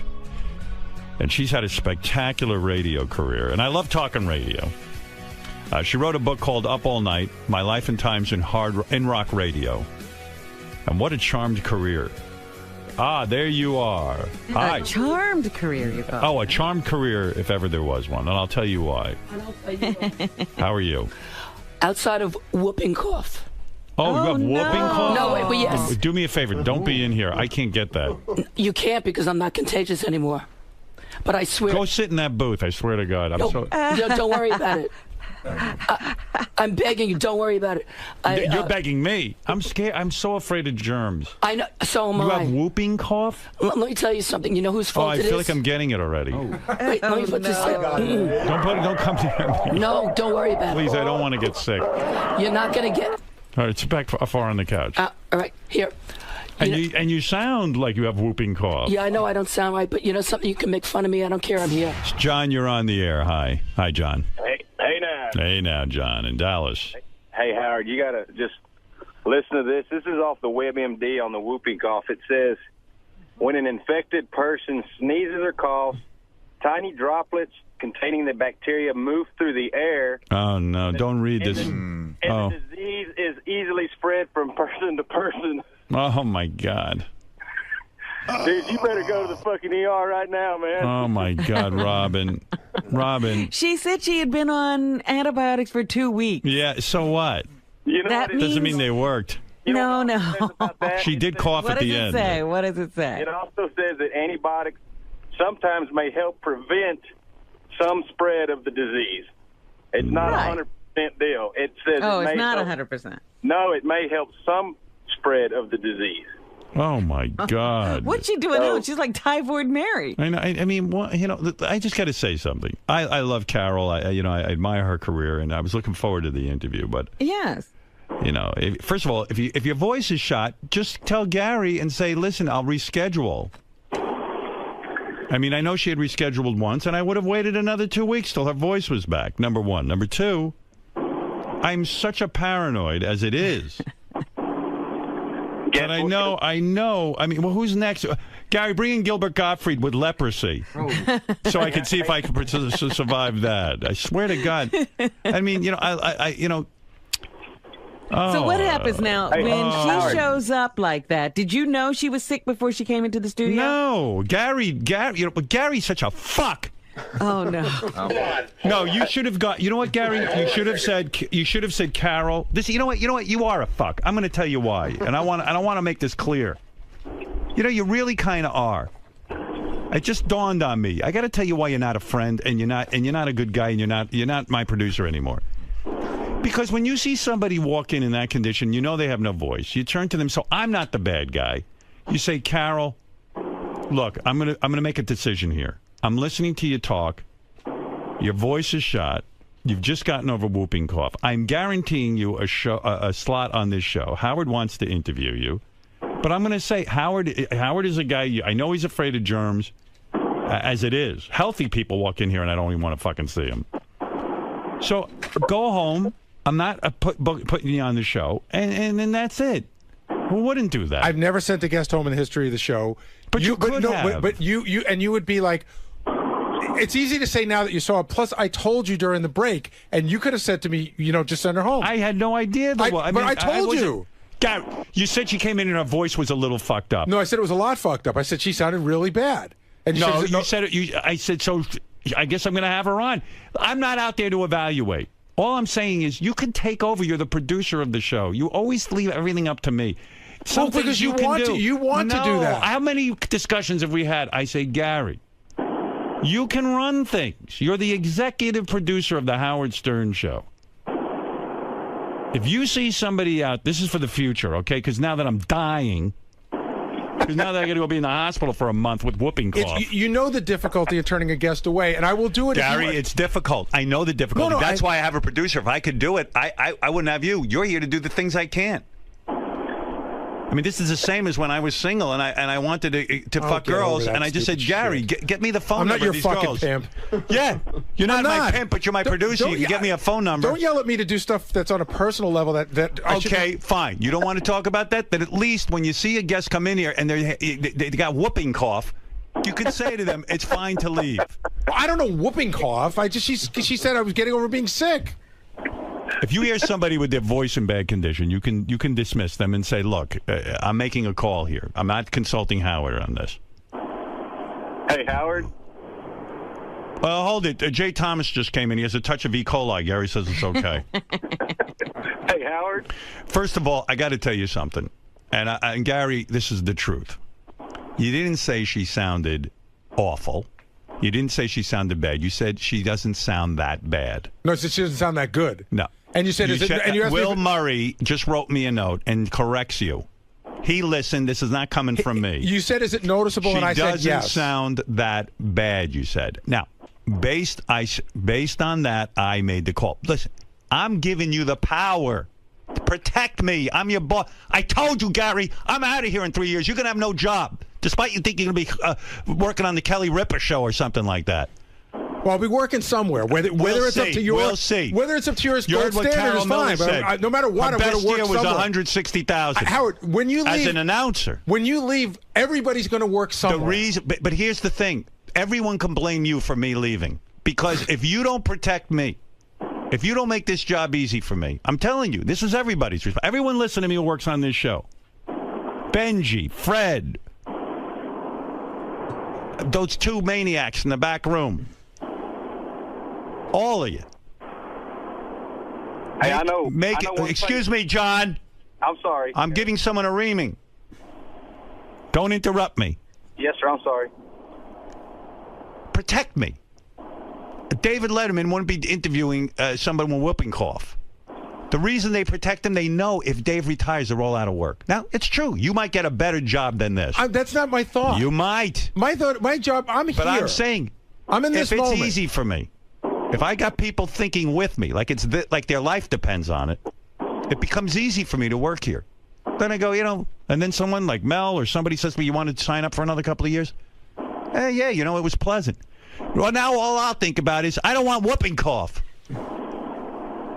Well, this is all I'm going to say, and I apologize. But this is what I'm going to say. There's definitely been next time someone comes with whooping cough, what are you going to do? There's definitely been a shift in the way we're thinking, and I'm still thinking the old way.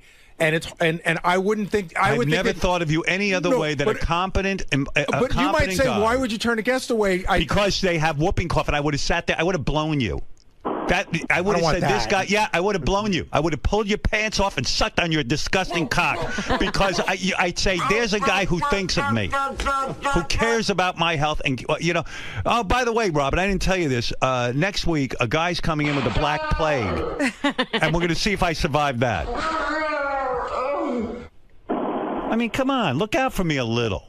I know I'm a dick. I know I'm a shit, but at least I'm the guy who puts food on your table. I don't think you're a dick or a shit. Keep me healthy. I'm out for whooping cough. That's it. I'm out of here. I'm not coming back. But why would you put those words in my mouth that I think you're a dick or a shit? Because you must. Why would somebody expose me to the whooping cough, which John tells me is the most dangerous fucking disease? Bigfoot, too. What do you got? Who is John? There? John is a listener from Dallas. No, I'm just saying, what's his medical expertise? He's reading from a thing he just found on the internet. Yeah, what do you think? It's lying? Well, I'm just saying, you just told Sal to never use the internet for medical advice. Because Sal can't read. He's an idiot. I'm not saying John's wrong or right. I'm just saying John's not the... John, where'd you get your information from? It is WebMD, the National Institute of Health. Thank you. Well, there you go. WebMD. Oh, and Howard, but the good thing about it, it says... You've got a good week and a half because it says it takes 10 to 12 days before you really notice any symptoms. Oh, Lord. Thick the my scabies. Wait, what is that, Bigfoot Jr.? I'm sorry, I didn't hear you. I'm too upset. What? Thick to my scabies right now seem wheezing and feverish. I think they might have caught it. Hey, Gary, don't bother applying to the CDC after this next 3 years because... Fred, am I out of line here? I mean, for God's sakes. I mean, protect me a little, right? I don't know who knew what. If I knew someone had whooping cough, I'd say maybe if don't somebody come in. even doesn't have a voice to talk, it is radio. You say Gary's in charge. Yeah, that's of one of guest. these things. I don't think you decide on the the moment. I think you decide a couple of days in advance. It's like I think their voice is really sucky. But I don't know that a couple of days in advance. I feel something in my chest. Robin, I'm not kidding. If I knew this a couple of days in advance, I would have said something. Oh, no. He's already developed a cough. And you know what? Then I'm out for a month, and then the company looks at me cross-eyed like I'm trying to put one over on them. And I'll be in here with fucking whooping cough. But let me ask you something. When she walked in, was there a moment you said, I should send her away? For me? No, for Howard. For me? Yeah, the second she sat down. Yeah, because now you're confronting her. I think every moment we were here, I could barely concentrate. Said whooping cough. When I hear whooping cough, I'm you know, do me a favor. That new TV show view on Nerdist, review whooping cough. Learn about it. give you a review. You know, because you could have stopped it and said, you know what, Carol, walk out. No, it was too late. The germs are already here. I don't think you could do. And it's really embarrassing. Yeah. I can't do the embarrassing stuff. That's Gary's job. What do I need him for if I could do all that? Well, true, but you have to think of your own health. I know. I sacrificed myself like Jesus on the cross today for the audience. Listen to John's phone. I know. We're sticking with it. Well, he's got medical information. He's our authority. Yeah. No, we just confirmed John's whooping cough facts on a government website. It's the truth. The guy's not making it up. I do feel a slight aggravation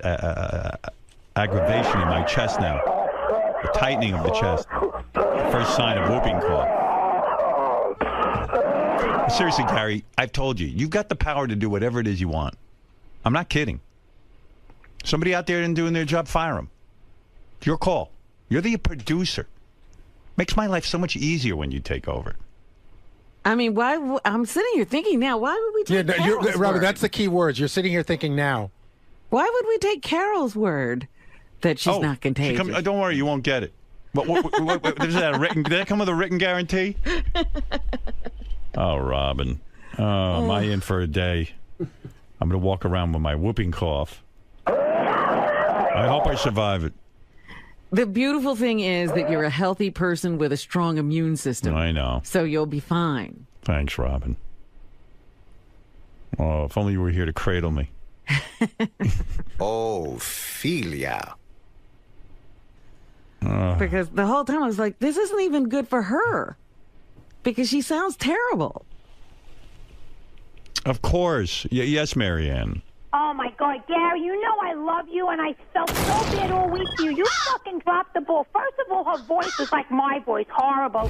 Second of all, everybody knows 25 years ago isn't what you're going to do now for the show. And whooping cough, you don't have to go on the computer. It's been, over the last 2 years, one of the biggest diseases that's so catchy. Howard, you have to go to the doctor. I'm going to go. By the way, thank God I have a doctor's appointment today. You do? My yearly physical. I'm going to be treated for whooping cough today. Oh. It's very, very catchy, and I don't care how much antibiotics she had. And she also, Gary, sounded terrible. Didn't you pick up on that? No. Yes, I did. No, he said not that bad to me. Oh, come on. I mean, people didn't really hear Carol Miller today. No, Carol has a beautiful voice, by the way. Hey, can you get Carrot Top on the show? I hear he has cholera. Maybe we could get rid of me that way. You must hate me. You must hate me, Gary. That's such a terrible thing to say. I think you do. I think you proved it today. You want me to have whooping cough. You're an evil, evil person. You really have some fucked up thoughts in your head. Yes, I do. I mean, you should know really that by think now. you really think I hate you? Yes. Come on, let's be honest. Yes, you hate me. That's a terrible thing to say. It's your revenge because I don't like your show. Oh, please. That's it. You got me back good, though. I'll tell you that. So you gave me the shiv. So the thought is that my crummy little show I do on the side is more important than my career. Yeah. I think you smell big things. I don't think like that. I think you're hoping Nerdist becomes the biggest channel on the internet. I don't think it's going to take over the house. I hope for you it does. It's not.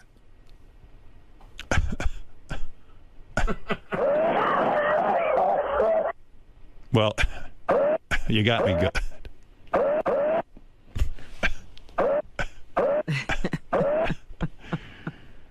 Bigfoot Jr., thank God you're here. You seem healthy. Did she say she'd be signing copies of her book at the Red Cross Respiratory Clinic it is? Yeah, I mean, she's got to wear a mask for that signing. I mean, come on. But, Gary, please, if you see something like that going on, don't leave it up to me. Just say, hey, I made a decision, boss. You know me, I got no problem killing an hour. I could kill 10 hours. You're empowered. I don't know how else to say it to you. You're my guy. I depend on you. Keep me healthy. Keep me whole. Keep me sane. Hey, look at this. Anthony from Opie and Anthony missed 2 weeks of work with whooping cough. What? It's going around here like a fucking... No, she's saying that that's where she got it. She's saying she got it from him? That's what she said. Really? Yeah, she all said I know is I'm going to get it. And I know I'm going to get it. I'm rushing to the doctor today. Look, you have the power. I've told you that. This is your show. As much as it is mine. Forget that it's called the Howard Stern Show. I'm changing the name of the show. You ready for the new name? The Gary Delabate Show. I don't want that to be. No, that's what it's called. Nobody's listening to that. We're going to call it, they call me Baba Booey. Nobody's listening. Can we use that name or does Nerdist own that? No, you don't want that name. All right. The same as your book. It's going to be your book, your internet show, and your radio show now are called They Call Me Baba Booey. It's called Quivers It's Alive. your show now. It's just your show. Don't be afraid to take that name of the show. This is the Gary Delabate. I want all the jingles, everything changed. You hear that, Bigfoot Jr.? Oddly, I don't. I know it seems like you glad you're here today, Bigfoot Jr.? You might have whooping cough. I had it once, but I cured it with the good shit it is. You shit out the whooping cough? Wow. Well, I don't know if I'll be that lucky. I'm cursed. I was cursed the day I met you, Gary. Well, it's been a long curse. What are you laughing at, Bigfoot? Listen to this. The building won't let Anthony in until he has a doctor's note. Is he out? Is he still out? Or is that a period of time? Yeah, I don't know, but you could see the guy suffering with it, and now I got to suffer with it. Whooping cough. I didn't even know I could get that. Wait, but if the building won't let Anthony in, then why are they letting Carol in? I don't know. I don't know what's going on around here, but now I'm exposed. And by the way, just for the record, to tell you I'm not crazy, here is the actual tape of you telling me about Carol Miller's voice. So is it distracting to talk to them? A little bit. A tiny bit. You know, it's like it's a little bit, a tiny bit. Well, hold on, let's stop right there for a second, if you don't mind. A little bit, a tiny bit. All right, keep going. Oh, all right. Maybe that's it, but maybe it makes it worse for me. Maybe not. Let's hear it. To the audience that she's a chick with a hot voice because that hot voice is not there. That's her tool. I don't know what that means, but believe me, I zone out when he talks anyway. But a little bit, you know, look, you make the call. You're my man. It's the Gary Delabate Show. It's no longer the Howard Stern Show. I'm giving it over to you, the name. It's a huge thing for me to do. I take the responsibility. If anyone calls it the Howard Stern Show, they're fired. I take the responsibility. Take that sign down. It's now the Gary Delabate Show. I don't want it. And now that it's the Gary Delabate Show, I think you'll think of it. It doesn't change my thinking. I don't want the name. Well, you've got it. You've just been handed what I consider the most precious thing in the world, the Howard Stern Show name. So you're changing that sign back there? There's not enough room. Wait, hey, this is wild. George Clooney's on the phone. Hello, George. Gary! Damn it. Can I come in to meet Howard? Gary, now... I'm fine. This is George Clooney, one of the biggest stars in the world, wants to come in and meet me. What do you say to him? George, you're going to have to wait till you feel better. I feel great. Did you hear me? You're a good producer. You know what you're talking about. All right, thank you, Mr. Clooney. Gary says it's okay for you to come in. Of course. How soon can you get here? I'll be here in 5 minutes. 5 minutes, all right. All right, he's going to be up here in 5 minutes. Now I'm getting a note. Ronnie warned Gary about how sick Carol Miller was before she came in the compound. Yeah, he said he said she doesn't sound good. She's sick. Yeah. To you, that signals Howard is not going to be pleased. And then you evaluate her voice and her illness, and then you can you make the decision from now on. I'm empowering you. Does everyone hear this? Bigfoot, you hear what I'm saying? I mean, if you understand this... What? I'm saying if you understand this, everyone will understand, but I don't even know that you understand it.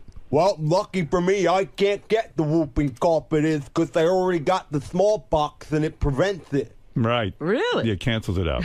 Oh, my goodness. He had small. He's a doctor. Wow, I want to go home, Robin. I'm beaten, man. My guy, Gary. You know who you remind me of? Joe Paterno.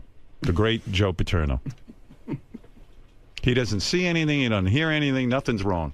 Goes on and on. I thought you were going to say a great man who made one mistake. Oh, no. You've made many mistakes. No. Look, Let me just say this. I love you, but can you love me back a little? Just a little. You know I do. I don't believe it. I know. That makes me sad. I know.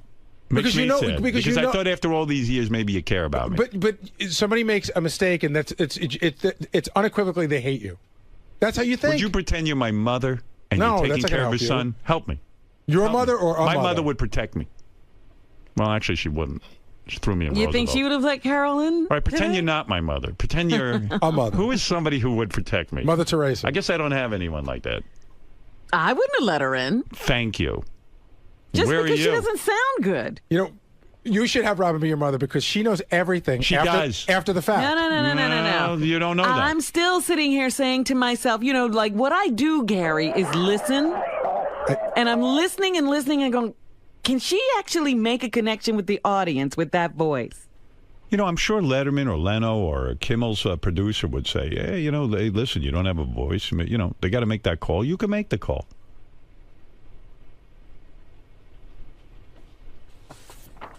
Yes, Sheila, you're on the air. Hey, Howard. Whooping cough is very contagious, and I'm your age, and I had it when I was 2. I nearly died. I was in the hospital forever, and I'm not so sure you do have a defense to it. You almost died from it. With your doctor. You almost died from I was in the hospital for like 2 months. I mean, I was very young, but it's very dangerous, and I'm your age, so I'm not so sure you have an immunization to that. Thank you. See, I wouldn't let that woman on with that voice. You can be sure my mother didn't immunize me. Oh, come on. These doctors, they'll kill you. You're not getting You had them. the polio vaccine. I have you remember polio. taking the... Oh, stop it. I wouldn't be surprised I didn't get vaccinated. Oh, my goodness. Don't you remember taking the sugar cube? In college, I do. Listen, my mother took me to a dentist for my entire life. I got no Novocaine. Every single fucking filling in my mouth is... I know that. Drilled into the nerve. But You think she knew to get me a fucking shot for the whooping cough? They always made you show up for these shots. And You're they not showed going. You They'll kill you, those doctors. And Novocaine will kill you. You take an aspirin. Don't even take an aspirin. Doug Goodstein, Let's talk to her. Doug Goodstein had whooping cough. He was contacted by the CDC. Wow. This is no joke. Well, Right, let's call your mother and see if you actually got the original shot. She wouldn't know. She's got to remember. Bigfoot, I'm freaking out over here. Bigfoot Jr. Will someone bring me toilet paper? It is. I just had an accident. Does anyone have toilet paper? He's not kidding. His whole pants are loaded down. He's got a full metal jacket. Gary, please protect me. Are you sad over there? Yes. Are you crying? No. It looks like you're about to. No, I'm not going to cry. Look, just love me a little bit. That's all. You don't have to love me a lot. Just care about me. Why don't you cry about this? You should. You're a really... I thought you cared. An unbelievably cruel person. No, I'm not. And you think that... I help you. I'm helping you to be a better producer for your next job when I leave. You think that being cruel to people is somehow making them... It's so funny because you played... Can I just say something? A couple of weeks ago, right? You played a manager, a baseball manager, yelling at the players. And I laughed. You know they went out and won after that? No, I laughed because you were sitting here and you're playing it and you go, my God, who thinks people respond to this? You said that on the air. Gary, I've tried everything with you. No, I'm just I've saying. tried nice. I've tried. I've for the last couple of months, I've put my arm around you and said, Gary, I've empowered you. You're my guy. You make the decisions. I don't know. I've tried nice. I've tried angry. I've tried everything. But I got news for you. I helped you today, and I'll tell you why. See, I love you. You don't love me back. Not true. And I'll tell you how I helped you. If I do leave, which I'm going to leave, and your next job, I don't care what it is, someone walks in with whooping cough, you're going to know. My boss, you're going to associate what you're going to. My boss didn't like whooping cough. I'm going to say they can't come in. You're going to do it. You'll see. And you're going to thank me for this excellent lecture I've given you in this endless lecturing series that I've done for you. You are the beneficiary of all my wisdom.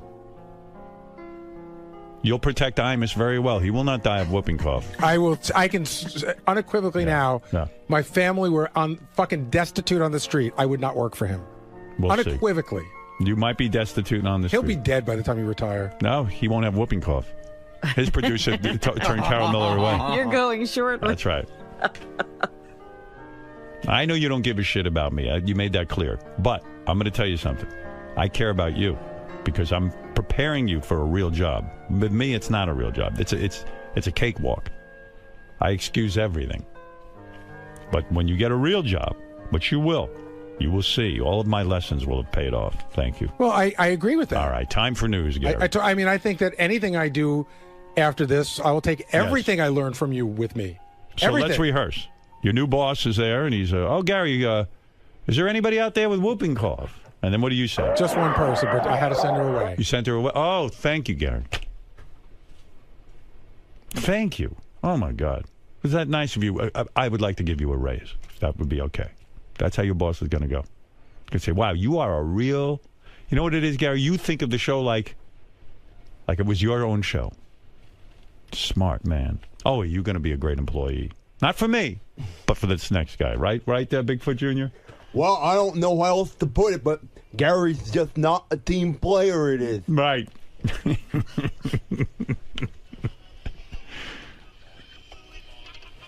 All right. Well, let's hope I survive the whooping cough.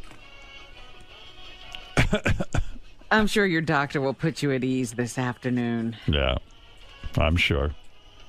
Right after he sticks his finger up my ass. Oh, that's right. I'm in for that today. Oh, no. Oh, God in heaven. Do me a favor. Put Carol Miller on the wrap-up show so you can sit right next to her. Would you do that for me? Of course not. You wouldn't do that. She's not here. What? No, you can get her back. Oh, I can't wait to suffer through that. I can't wait to suffer through that coffee. I hear it's painful. Maybe they can suppress it somehow. I'll be over it in a month. You watch me, Robin. I'll spring back. Yes? Gare, what's going through your mind? I mean, you actually did look sad in there. He's being very condescending. I don't like him saying that. It goes from being inept to an act of sabotage and hatred. And I don't appreciate that. It's just not.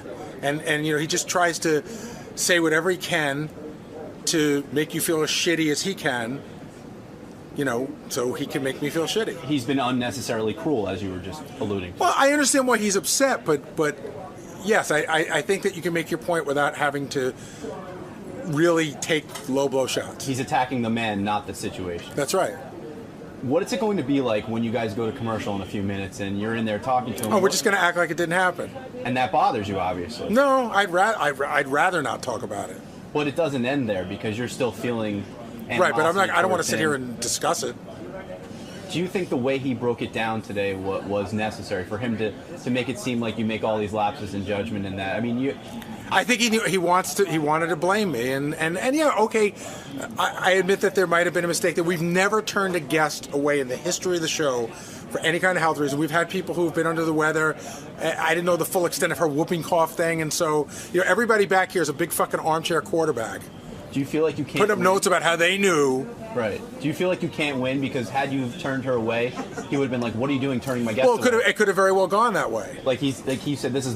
Could you see him going? It's this is my show. It's easy for him to say, "Gary, you're in charge" after the fact. But if I sent her away, it could have been, "Why are you being so mean to one of my guests?" Or why are you trying to run my show? Like, hasn't he said things to you like that before? Like where? Yeah, but we've had a discussion within the last month and a half about how he wants me to take more control, and I explained to him that that's why it can be difficult, because it's for 28 years it's like I make every decision, you don't make any fucking decisions, and now it's like, hey, I want you to make some decisions. So it's hard to shift the way you act when you've been doing it one way for a long time. It's going to take some time to undo the normal way of thinking. It's just a knee-jerk reaction. I would never send anybody away without him saying something more.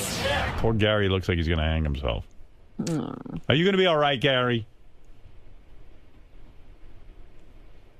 Uh-oh. He might have already hung himself. You're going to be all right.